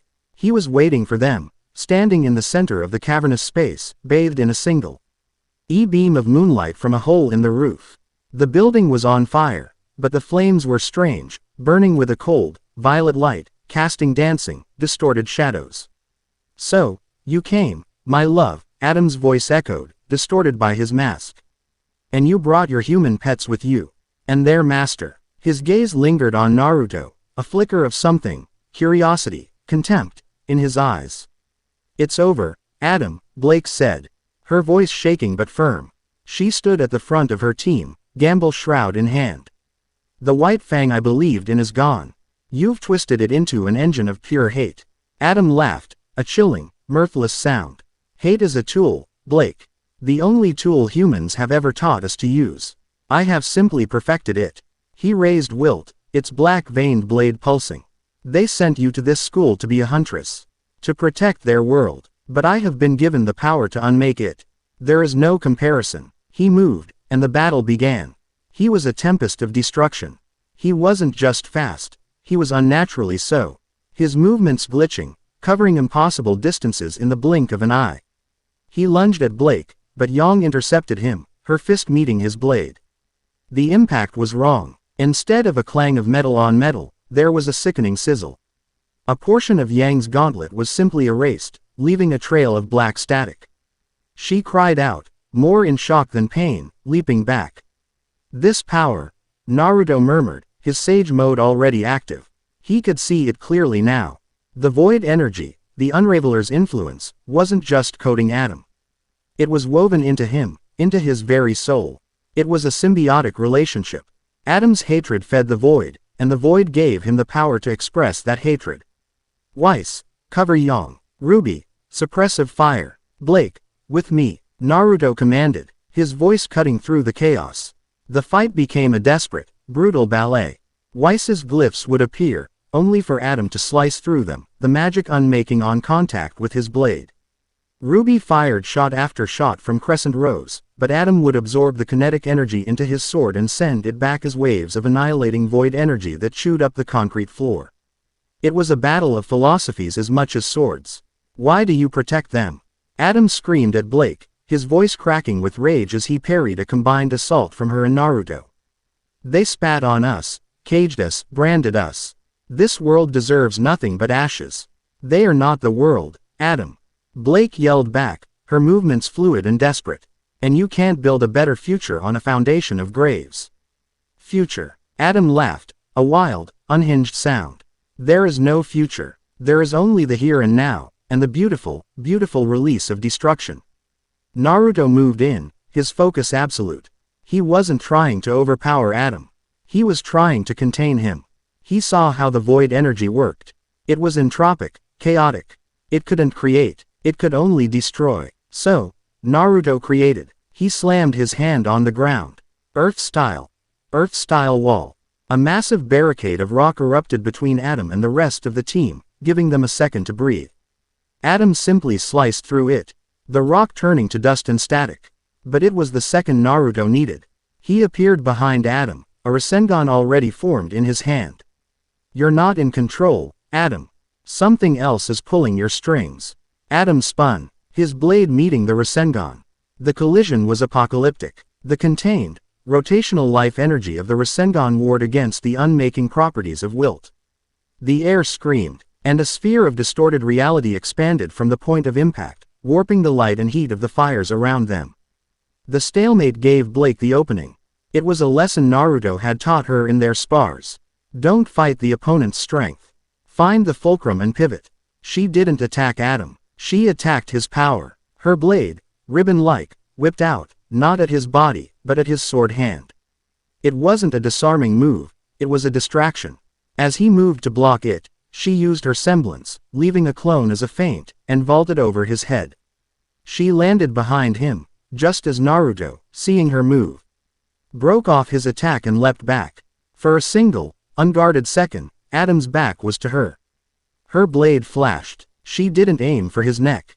She aimed for his sword. Her strike was true, empowered by every ounce of her resolve, every memory of her new family. Gamble Shroud, a weapon of a huntress, slammed against Wilt, a weapon of a monster. There was a high-pitched scream of tortured metal. The black, corrupted blade, unable to unmake something that was being swung with such pure, protective intent, shattered. It exploded into 1,000 black shards that dissolved into dust before they even hit the ground.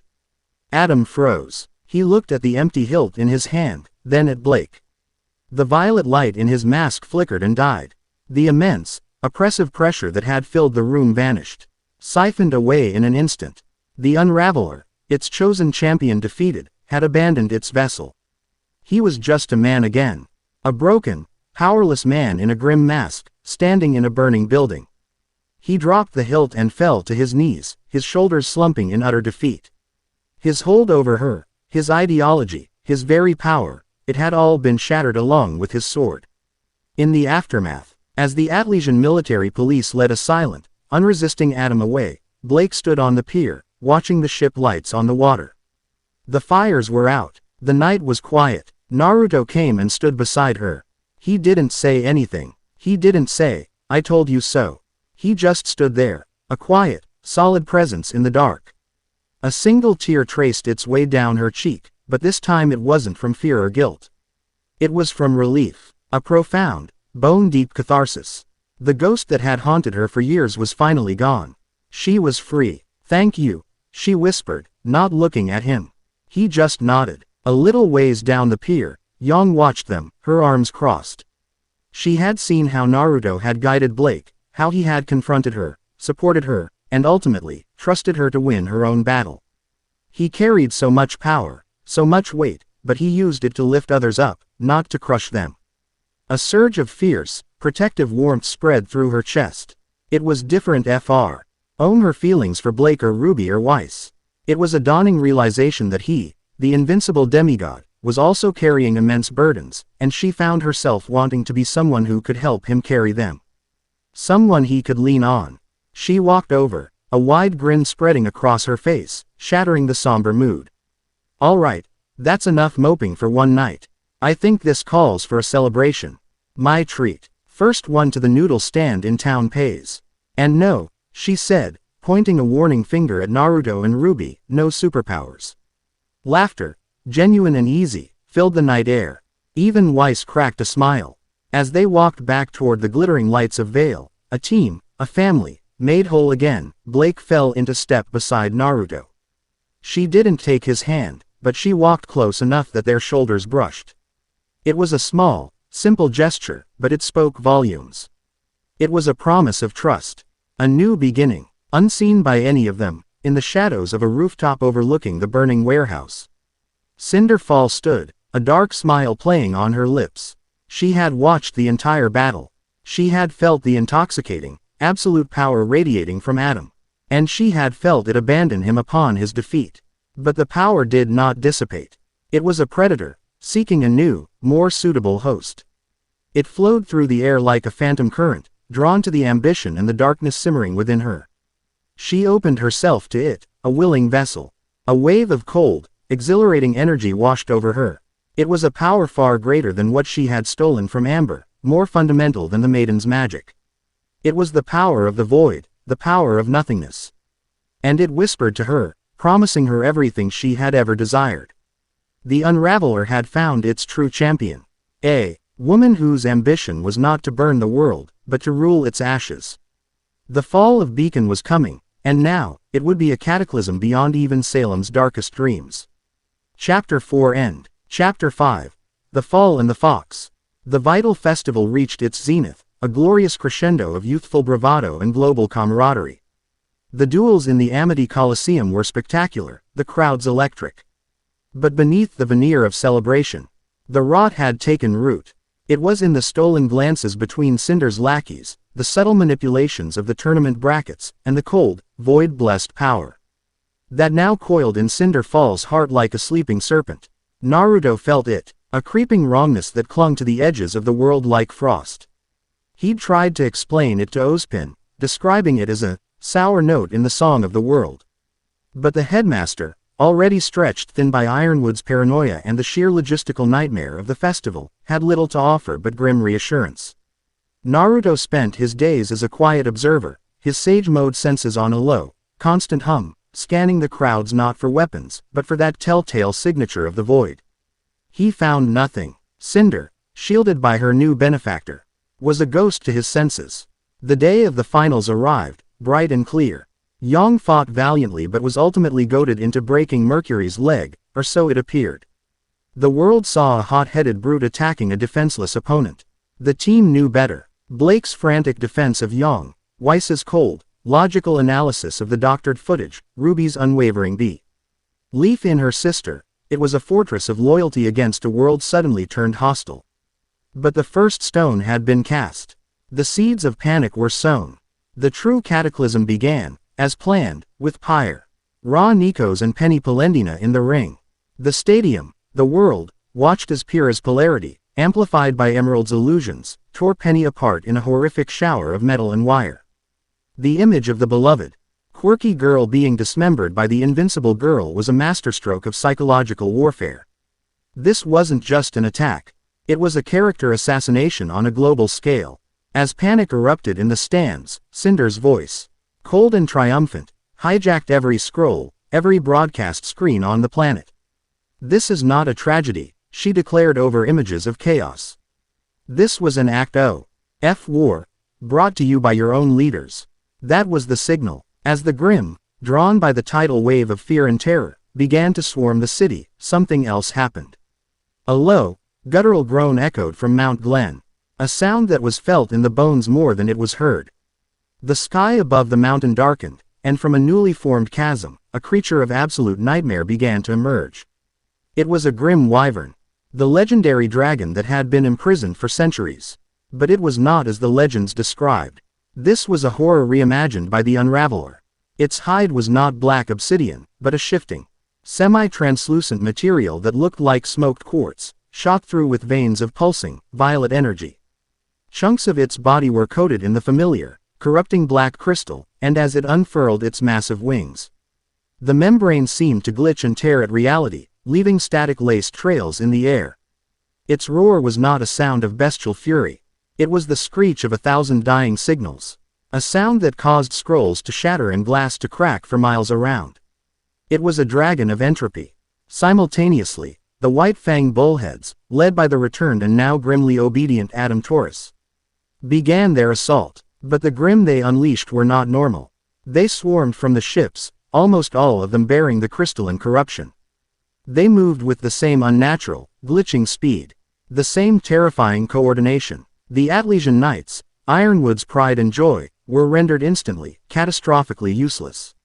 Their targeting systems, designed for the predictable physics of Remnant, couldn't lock onto enemies that flickered in and out of existence.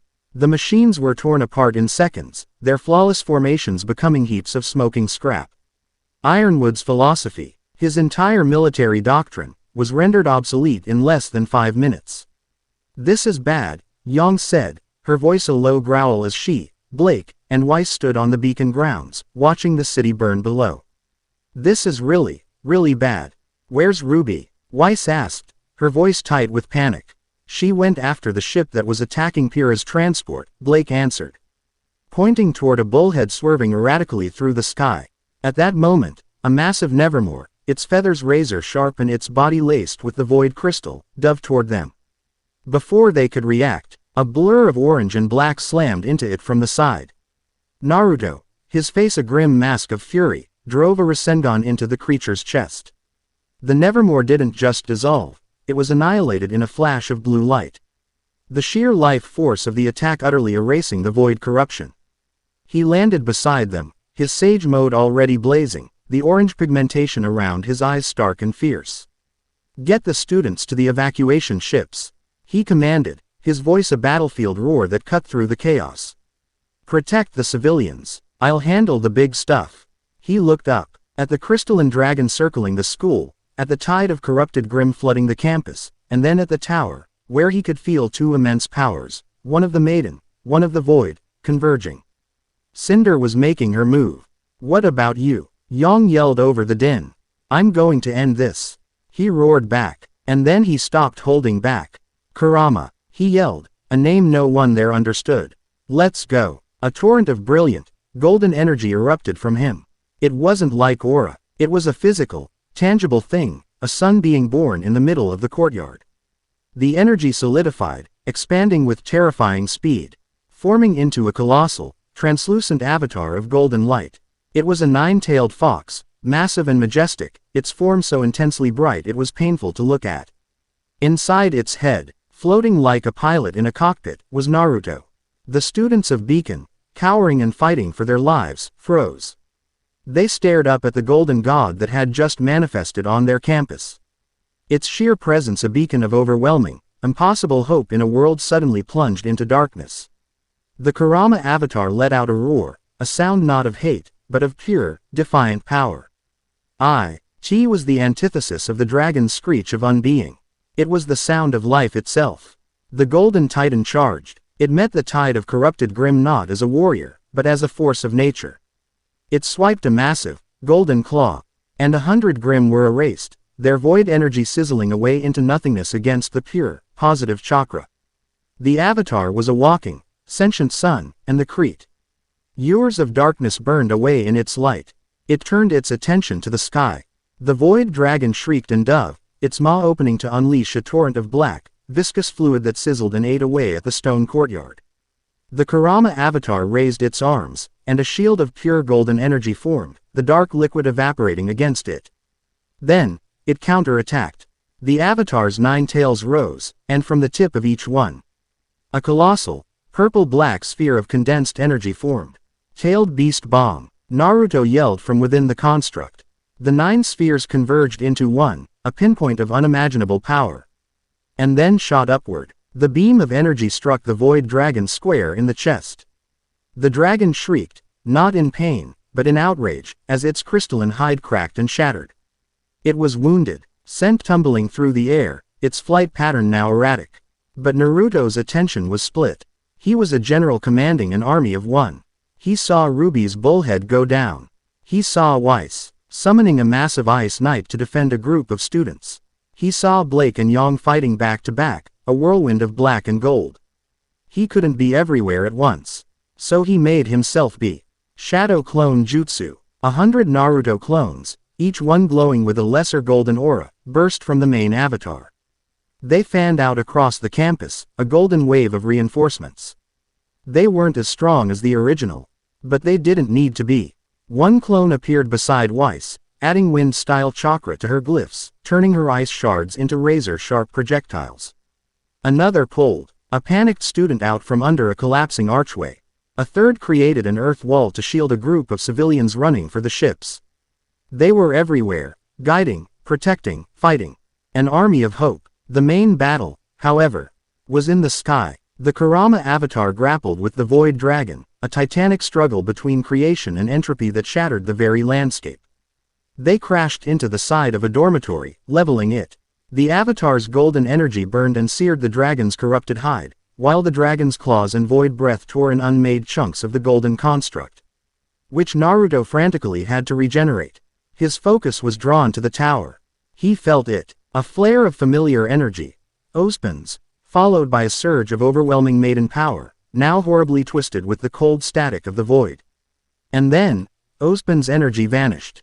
He's gone. Then, another spike of energy. Pyrrha. She had gone to the tower. And RWBY was following her. No. With a final, desperate roar, the Kurama Avatar grabbed the Void Dragon by the neck, spun it around, and slammed it into the ground at the base of the tower, pinning it under a mountain of golden energy. He couldn't kill it, not while regenerating from its attacks and managing his clones, but he could hold it. He dispelled the Avatar, dropping to the ground as a lone figure once more, golden energy still crackling around him. 6 Paths Sage Mode. He had to get to the tower. He arrived at the top just in time to witness a nightmare. Cinder Fall, her eyes glowing with the maiden's fire and a deeper, darker violet light, stood over the body of a dying Pyrrha. An arrow of black, obsidian glass was knocked in her bow, aimed for Pyrrha's heart. No, RWBY screamed from the entrance. Naruto was faster. He crossed the chamber in an instant, a blur of gold. He didn't try to block the arrow. He appeared beside Pyrrha, grabbed her, and teleported them both 10 feet away using the body flicker technique just as the arrow flew. The obsidian shaft hit the spot where Pyrrha's heart had been and dissolved a crater into the floor. He had saved her, but he was too late to prevent the first shot. A piece of shrapnel from C. Inder's initial attack had already pierced Pyrrha's ankle, shattering it. Her dream of being a huntress was over. "You," Cinder hissed, her voice a duet of her own and a deeper, static-laced whisper. She turned her full attention to Naruto. Her face a mask of triumphant fury. "The anomaly. The progenitor. I was hoping you'd show up." Naruto gently laid the gasping, shocked Pyrrha down near RWBY. "Get her out of here. Now," he ordered the younger girl. He turned to face Cinder. The power rolling off her was immense, a sickening fusion of the Fall Maiden's flame and the Unraveler's void. The duel was cataclysmic. Naruto formed a truth-seeking orb into a staff, the black, shape-shifting material able to negate Cinder's powers. She, in turn, created swords of pure obsidian void energy that could unmake his jutsu. A Rasenshuriken, thrown at point-blank range, was met with a wave of void that simply erased it from existence. It was a desperate, brutal stalemate. He was stronger, but she was a perfect counter. His life-based energy fought a losing battle against her entropy. The top of the tower was being torn apart, the very stone and steel being unmade by the collateral damage of their fight. He saw his opening. Cinder, overconfident, lunged, leaving herself exposed for a fraction of a second. Naruto prepared to end it, to use his Six Paths chakra to seal her away. But the Unraveler was intelligent. It knew its host was in danger. It forced Cinder to change her target. She feinted, her obsidian sword swinging not at Naruto, but at the entrance where RWBY was still struggling to help the injured Pyrrha. It was a trap, a choice. Let Cinder escape, or let his friends die. There was no choice. Naruto moved, a golden flash, appearing in front of the girls, his back to the attack. Cinder's void-laced sword slammed into his back. He grunted, the golden chakra cloak flaring violently as it tried to fight off the unmaking energy. He was gravely injured, the void eating away his very life force in a way no physical wound ever could. At the same time, the void dragon below, momentarily freed from the pressure of the avatar, let out a final, reality-bending shriek and SLA. MMED its full weight against the base of the tower. The ancient structure groaned, and then it began to collapse. Cinder, her objective complete, laughed and dissolved into a swarm of black glass and embers, retreating into the chaos. The floor beneath them gave way. As they fell, Naruto, his energy rapidly fading, grabbed RWBY and Pyrrha. He tried to twist his body to shield them, but he saw something else. Another target, Yang, who had been fighting her way up the tower after them, had been caught in the collapse, and a huge chunk of debris was falling toward her. He couldn't reach them all. He threw a truth-seeking orb, trying to intercept the debris, but it was too slow. Adam Taurus, his purpose renewed in the chaos, appeared on a falling platform. He saw Yang, Blake's friend, and his sword, reforged with Cinder's power. Lashed out, it severed Yang's arm at the bicep in a single, clean strike. It all happened in a second. Pyrrha, dying, Yang, disarmed, Naruto, grievously wounded and falling. His friends, his new home, all being torn apart. The sheer, overwhelming emotional cataclysm of it all, the pain, the fear, the protective fury, struck Ruby Rose like a physical blow. Her mind shattered, and something deep inside her, an ancient power, a gift from the gods of light, awakened. A blinding, silver light erupted from her eyes. It was not a destructive energy. It was a wave of pure, unadulterated life and creation. The light washed over the battlefield. The void dragon, caught in its full force, shrieked as its corrupted form was petrified, turned to solid, brittle stone. The Grimm on the ground were frozen solid or evaporated entirely. The silver light was the ultimate anti-Grimm, anti-void weapon. The blast of light also struck Naruto. The void energy eating away at his back sizzled and was violently purged, but the sheer force of the pure life energy, so alien to his chakra, overloaded his system, knocking him unconscious. The last thing he saw before the world went dark was RWBY's terrified, glowing face, and the great stone dragon beginning to crumble. He awoke to the smell of antiseptic and the low, steady beeping of a heart monitor. He was in a makeshift infirmary, set up in one of Vale's surviving civilian shelters. The golden chakra was gone. He felt weak, drained. The wound on his back was bandaged, but he could feel the phantom cold of the void where it had been. Kurama was inside him, grumbling and exhausted, working to slowly repair the damage. He sat up, hissing in pain. The room was quiet. In chairs around his bed sat Blake, Weiss, Pyrrha, her leg in a heavy cast, and Yang. Yang's right sleeve was empty, pinned up at the shoulder. Her face was pale, her lilac eyes, usually so full of life, were dull with shock and trauma. RWBY was asleep in a chair in the corner.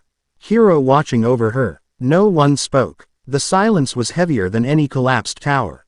Beacon had fallen. Their home was gone. The CCT was destroyed. The world was deaf and blind, plunged into chaos. They had lost. Yang slowly lifted her head, her gaze meeting Naruto's. There were no jokes, no bravado. Just two wounded warriors, sharing a moment of profound, devastating loss. He reached out his single hand, his fingers gently brushing against her remaining one. "We'll get through this," he whispered, his voice hoarse. It wasn't a platitude, it was a promise, a vow. She squeezed his hand, a single tear tracing a path down her cheek. That quiet, shared promise, born in the ashes of their world, was a bond deeper than any flirtation, stronger than any fight. It was a fiercely protective, desperate love forged in the heart of failure. They had lost their school, their innocence, and parts of themselves. But as they sat there, a broken, battered family in the ruins of their old life, they had found something else. A new, unbreakable purpose. Find Cinder, find Salem, and take the fight to the architects of their pain, and to the creeping, cosmic horror that wore their faces. Chapter 5 End. Chapter 6. The Vault of Whispers. The winter that followed the fall of Beacon was colder than any in living memory. It was a cold that had little to do with the weather and everything to do with the silence. The CCT network was gone, leaving the kingdoms isolated, adrift in a sea of fear and misinformation. The world felt smaller, darker. Beacon was a quarantined ruin, its shattered tower a monument to their failure, the petrified form of the Void Dragon a constant, grim reminder of the forces now at play. Their small group was a flickering candle in that oppressive darkness.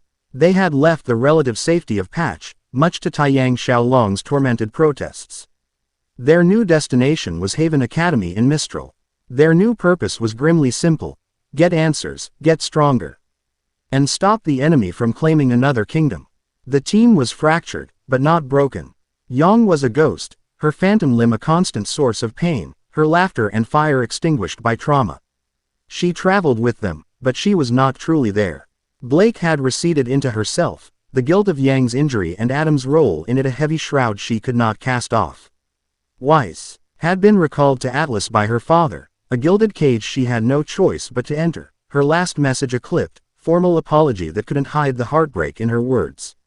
So, they were for RWBY, her silver eyes now a burden of unknown power and responsibility. John Arc, knight-errant on a quest for vengeance, carrying the weight of Pyrrha's memory in the form of her upgraded shield and sash. Nora Valkyrie and Lai Ren, their steadfast loyalty a quiet, unbreakable anchor in the storm. They called themselves Team RNJR, a clumsy acronym for a clumsy, grief-stricken fellowship. And then there was Naruto. The void-laced wound from Cinder's sword had left a scar that was more than skin deep. It was a patch of deadened nerves on his back that sometimes flared with a phantom cold, a chilling reminder of the Unraveler's touch. Kurama, his ancient partner, was in a foul mood, complaining that purging the lingering entropy was like trying to filter poison out of water one molecule at a time. It was a slow, draining process. For the first time since he was a teenager, Naruto was not at 100%. His reserves were shallower, his stamina finite. He had to be smarter, more precise. He couldn't afford to level a mountain anymore. He walked with them as a silent guardian, a brooding, powerful presence at the back of their formation. He had traded his tattered orange and black for a more subdued, practical traveler's cloak, but there was no hiding the sheer, coiled energy of him. He was their shield, their mentor, and in many ways, their shared burden. They saw him not just as a hero, but as a wounded one. A god who had bled for them, and it changed how they looked at him. RWBY, especially, watched him with a constant, worried intensity, as if afraid he might simply fade away. Their journey across Anima was a blur of muddy roads, grim-faced villagers, and grim that were growing bolder and more numerous. Weeks bled into months. It was somewhere in the foggy, wood, Ed Hills west of Mistral that Kiro Bronwyn found them. He appeared as he always did, a bad omen in the form of a black bird, before transforming into the slovenly, perpetually drunk huntsman they knew. "Took you long enough," he slurred, taking a long pull from his flask. He looked them over, his gaze lingering on Naruto. "You look like hell, Blondie."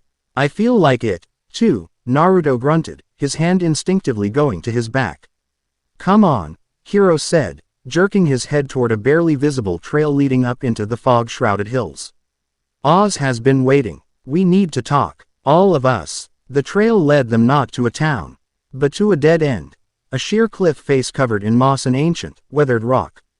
Kiro walked up to it, placed his hand on a specific, unmarked stone, and muttered a single word.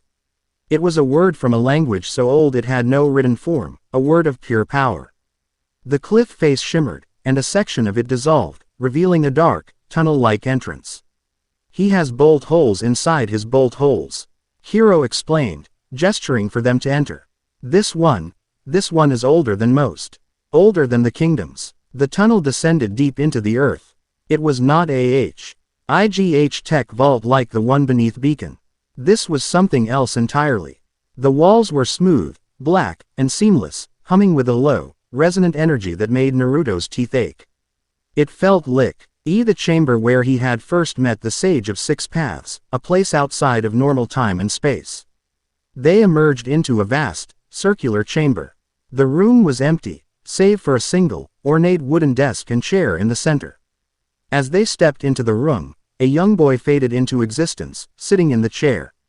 He had shaggy brown hair, wide, innocent eyes, and was dressed in simple farm clothes. He looked no older than 14. Oscar, RWBY breathed, confused. The boy, Oscar Pine, looked up. He gave them a small, nervous smile. But then he blinked, and when his eyes opened, they held the ancient, weary wisdom of 1,000 lifetimes. It was Ozpin looking out through the boy's eyes. "Thank you for coming," Ozpin's voice said, issuing from Oscar's mouth. It was a strange, unsettling harm.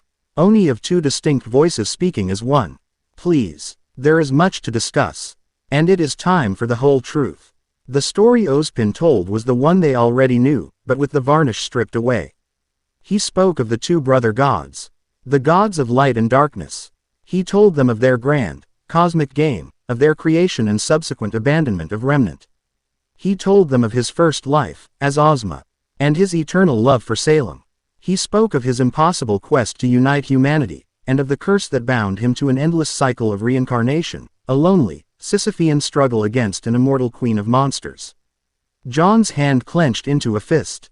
You mean she can't be killed?" The question was laced with the agony of Pyrrha's futile sacrifice. "No," Oscar admitted, his gaze falling.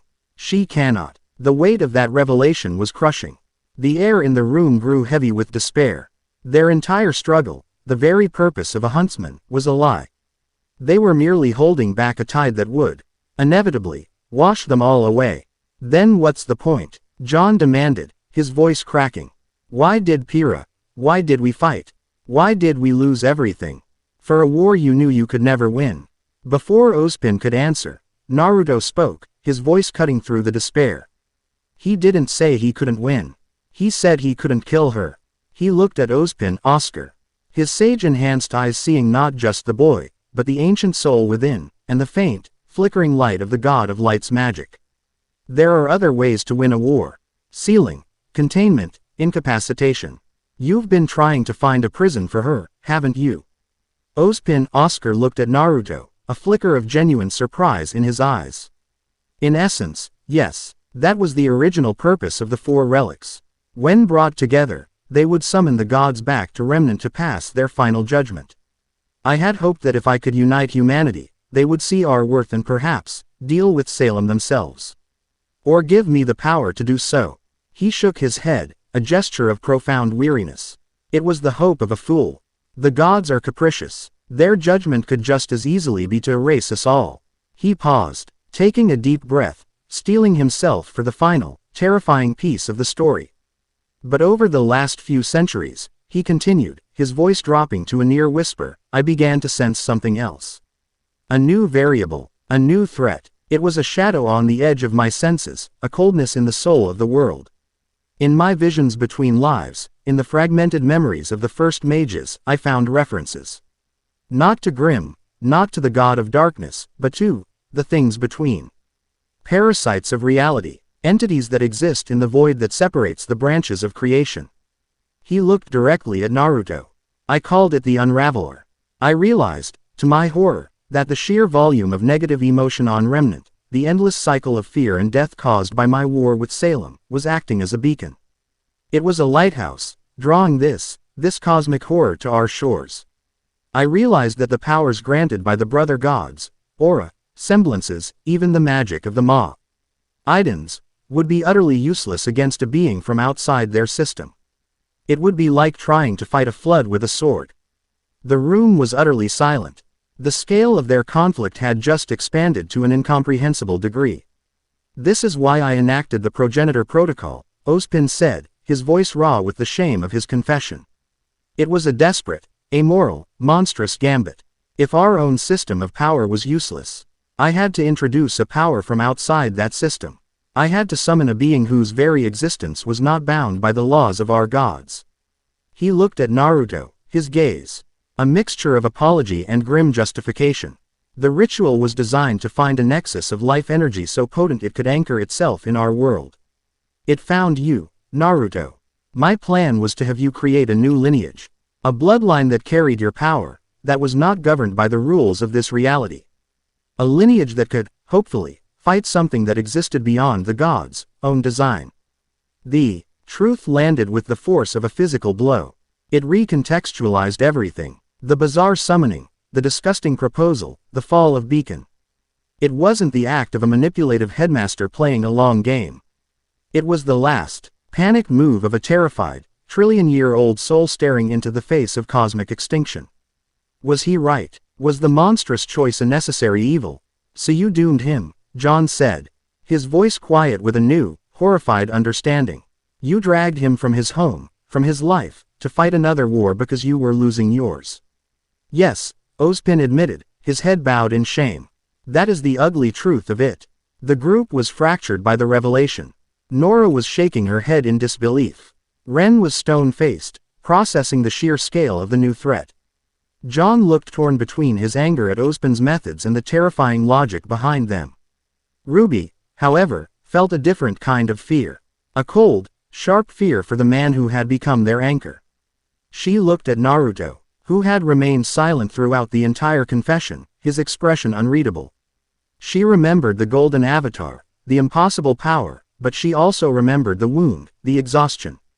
The way he had looked at Yang's injury with a pain that mirrored her own. He wasn't invincible. Later that evening, as the others rested in small, Spartan rooms off the main chamber, RWBY found Naruto standing alone in the humming, black corridor, his hand resting against the strange, seamless wall. It feels like home, he said, without turning around. He knew she was there. He always did. The energy in this place. It's similar to the chakra of the Sage of Six Paths. The man who gave me my power. RWBY stood beside him, clutching her cloak. Are you scared? She asked, the question so small it was almost lost in the low hum of the sanctum. Naruto was silent for a long moment. He finally turned to face her, and in the dim light, she saw no bravado, no easy smile. Just a profound, aching weariness. Yes, he admitted, and the confession seemed to cost him something. I am not of dying. I've made my peace with that a long time ago.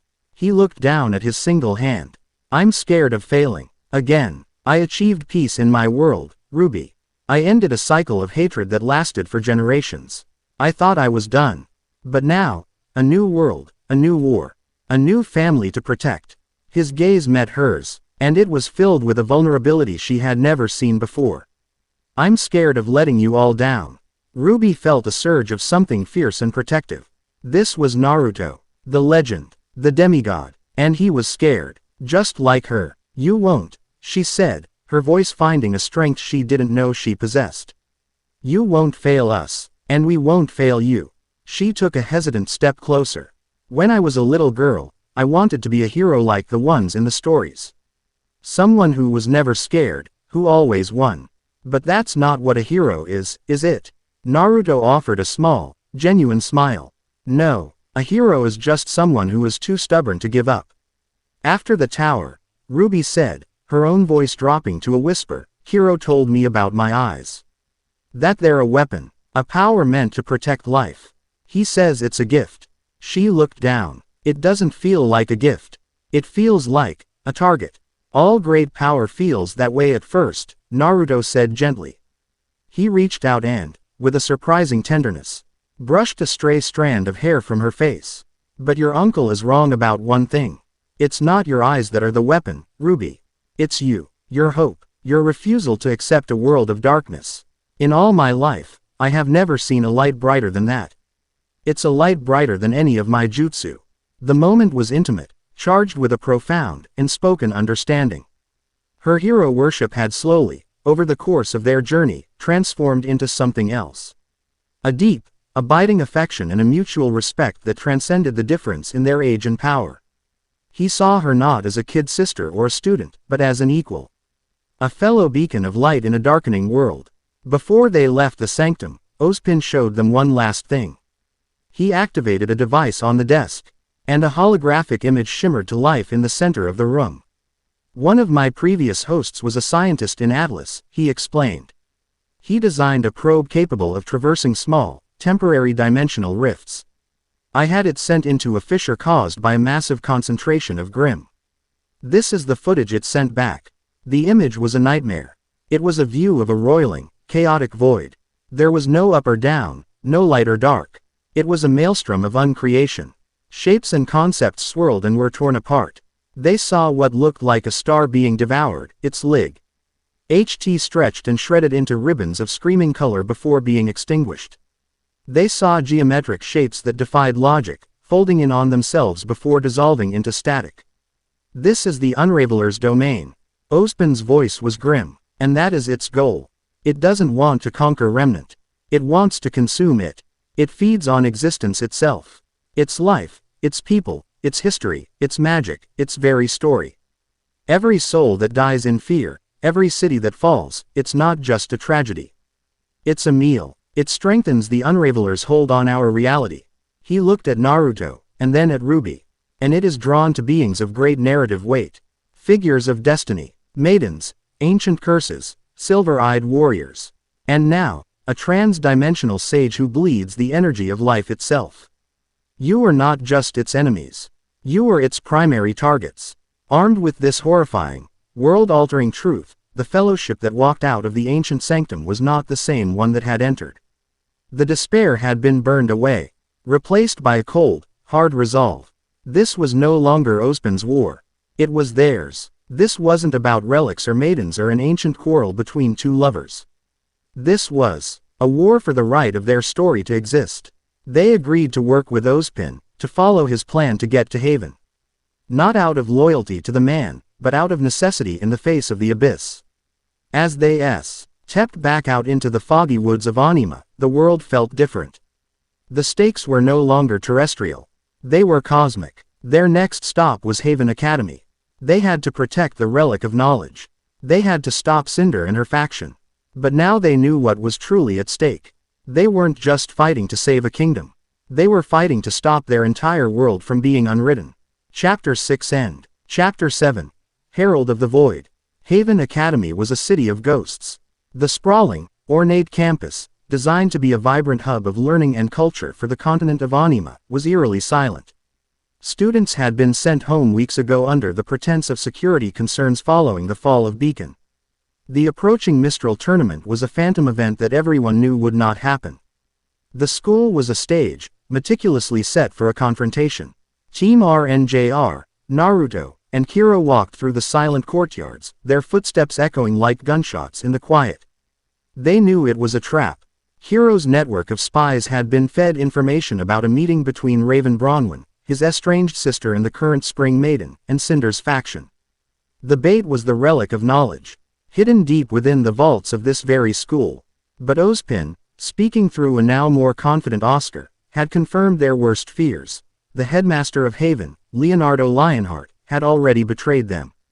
They were walking into an ambush, but they were doing it with their eyes wide open. To not show up would be to cede Mistral, and the relic, without a fight. That was not an option. They found them in the Great Hall of Haven, a cavernous room with a soaring ceiling and grand balconies. Lionheart, a man whose lion-like features couldn't hide the terrified rabbit in his eyes, stood trembling beside Cinderfall. She was flanked by her acolytes. Mercury Black, a cocky smirk on his face. Emerald Sustre, her expression a mask of nervous loyalty. And Hazel Reynard, a mountain of a man whose arms were laced with raw dust crystals, his face a grim mask of stoic fury.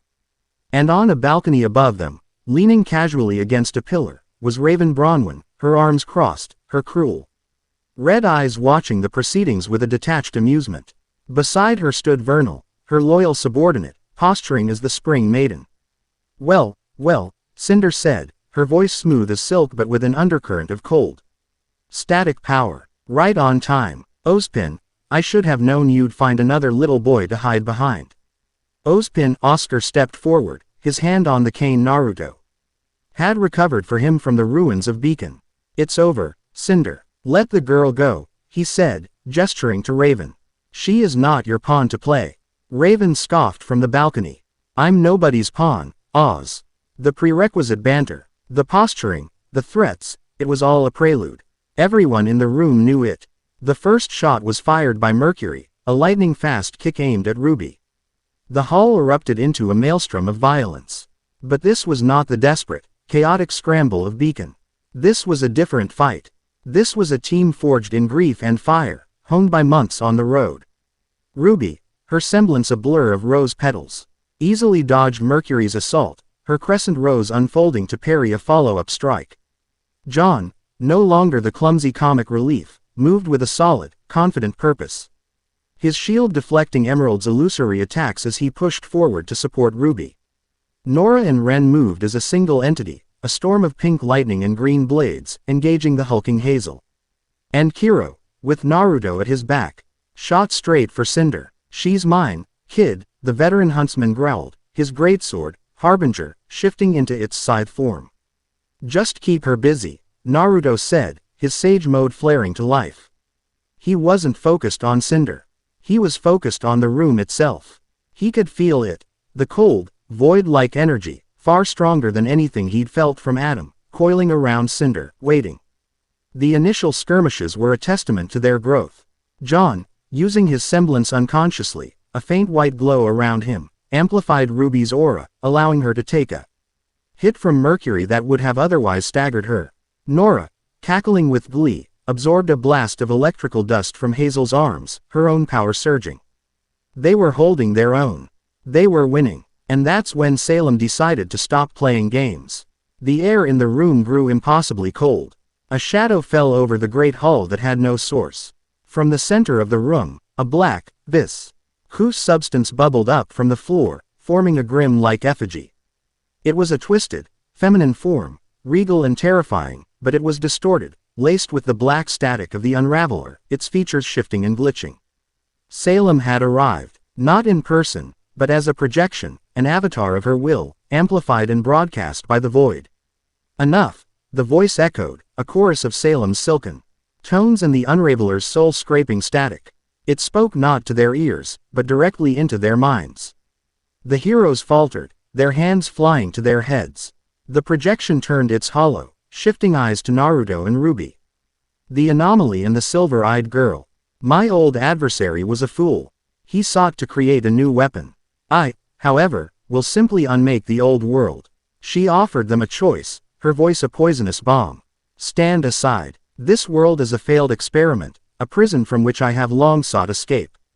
The great Unraveler offers me that escape, true, final oblivion. In return, I will offer it this reality, a small meal to sat its eternal hunger. Allow this to happen, and you will be spared. Defy me, and you will be the first course. We will never let you destroy this world. RWBY yelled, her voice shaking but defiant, clutching her head to fight off the psychic pressure. The Salem projection almost seemed to smile. So be it. It raised a hand, and the world broke. The grand architecture of the great hall dissolved. The stone walls, the ornate balconies, the vaulted ceiling, they all melted away, replaced by a swirling, chaotic vista of the void itself. They were no longer in Haven. They were in a bubble of non-reality, a pocket dimension of Salem's and the Unraveler's making. Distant, dying stars screamed in silent agony around them. What is this? John cried out, stumbling as the ground beneath him shifted from solid marble to a translucent, wavering platform. She's brought us into its domain. Naruto yelled, his feet planted firmly, 6 paths. Golden chakra flaring to life to anchor him. Or brought a piece of it to us.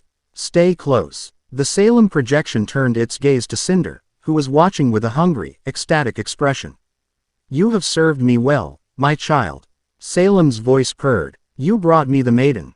You shattered Beacon. Now, receive your reward. Become my will. Become my end. Become my herald. The projection dissolved, but its energy, a torrent of black, void-laced power, shot across the room and slammed into Cinder. Cinder screamed. It was a sound of both agony and ecstasy. Her body was lifted into the air, her fall made an aura flaring violently before being consumed by a greater, darker power. Her form became unstable, her skin flickering between its normal appearance and a horrifying fusion of grim-like plating and pure, black entropy. Her left arm, The one she had lost and replaced with a grim prosthesis, dissolved entirely, replaced by a limb made of swirling void stuff. One of her eyes burned with the maiden's flame. The other was a pit of absolute blackness that seemed to drink the light.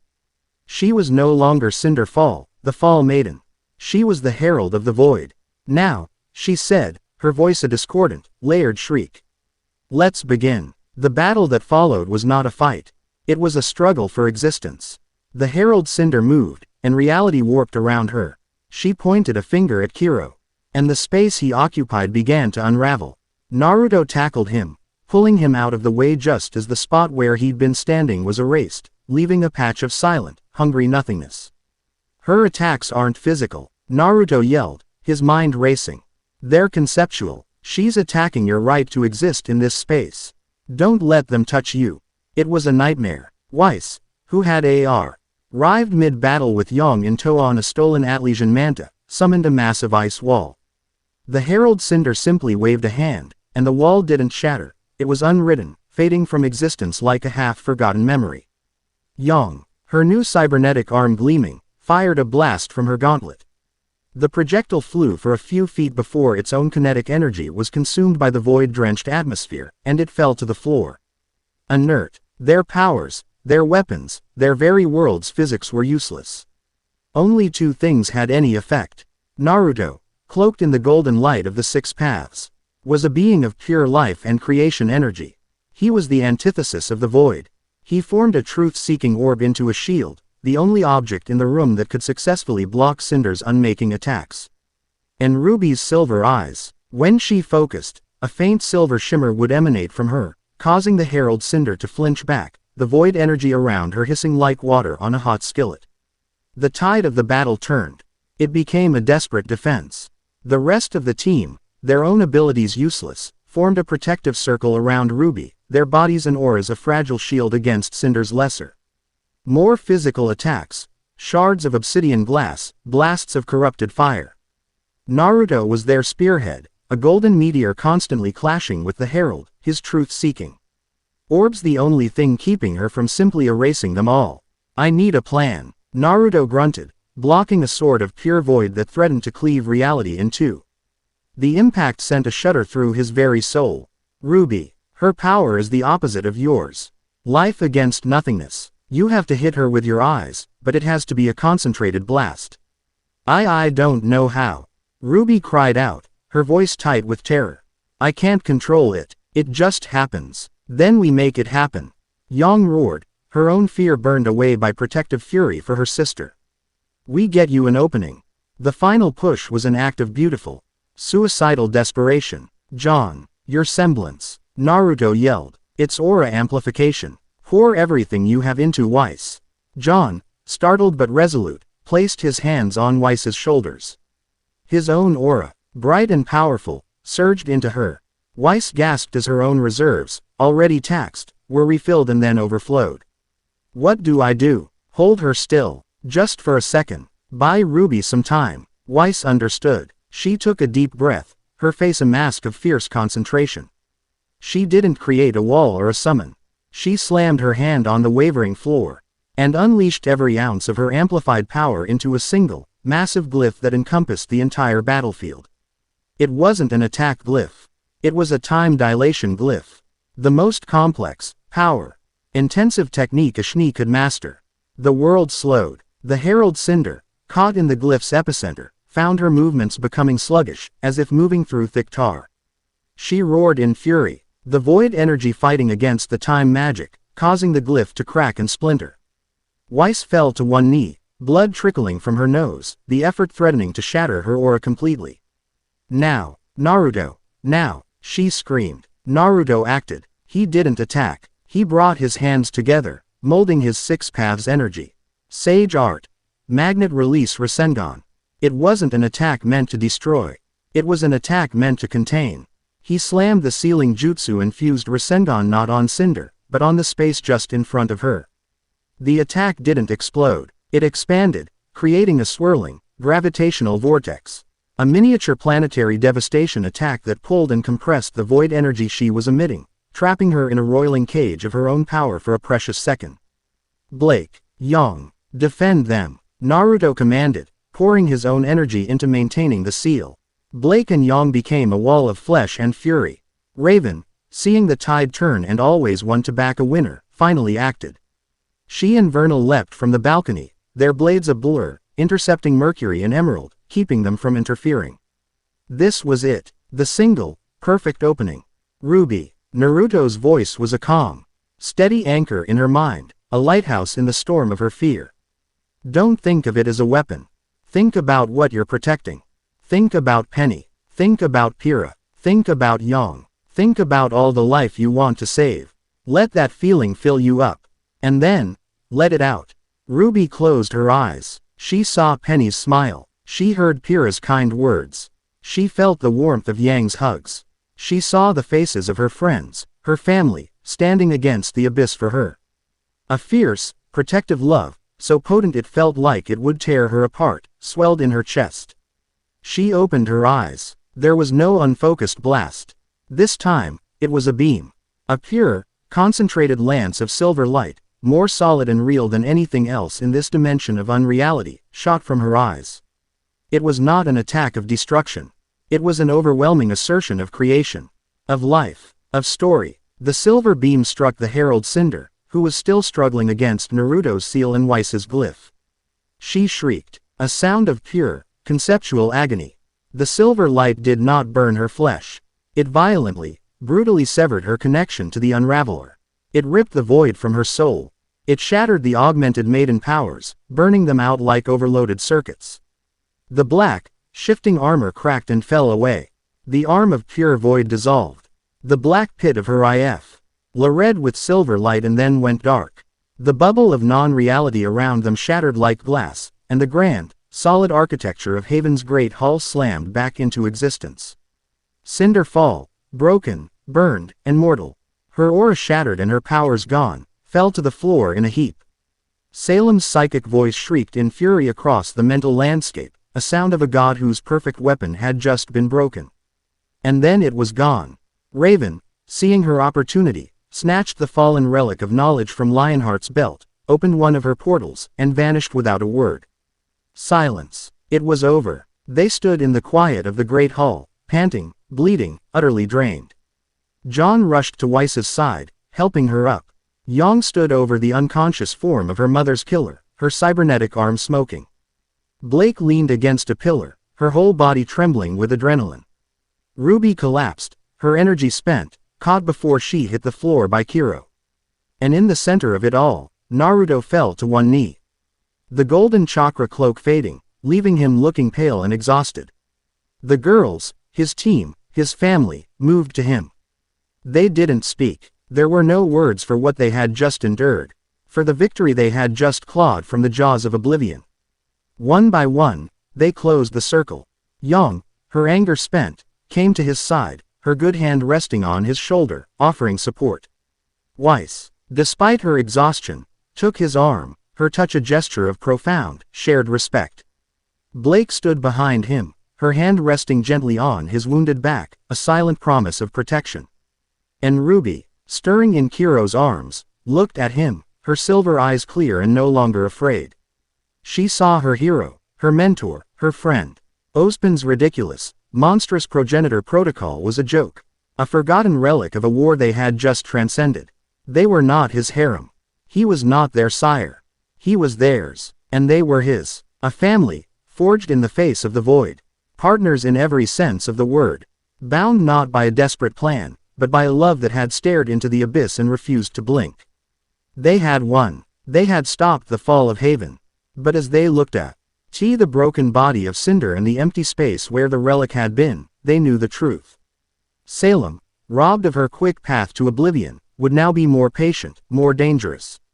And the Unraveler, its herald defeated, had now felt the full power of the sage and the silver-eyed warrior. Its hunger was no longer impersonal. Now, it was a vendetta. The war for Remnant was over. The war for reality itself had just begun. Chapter 7 End.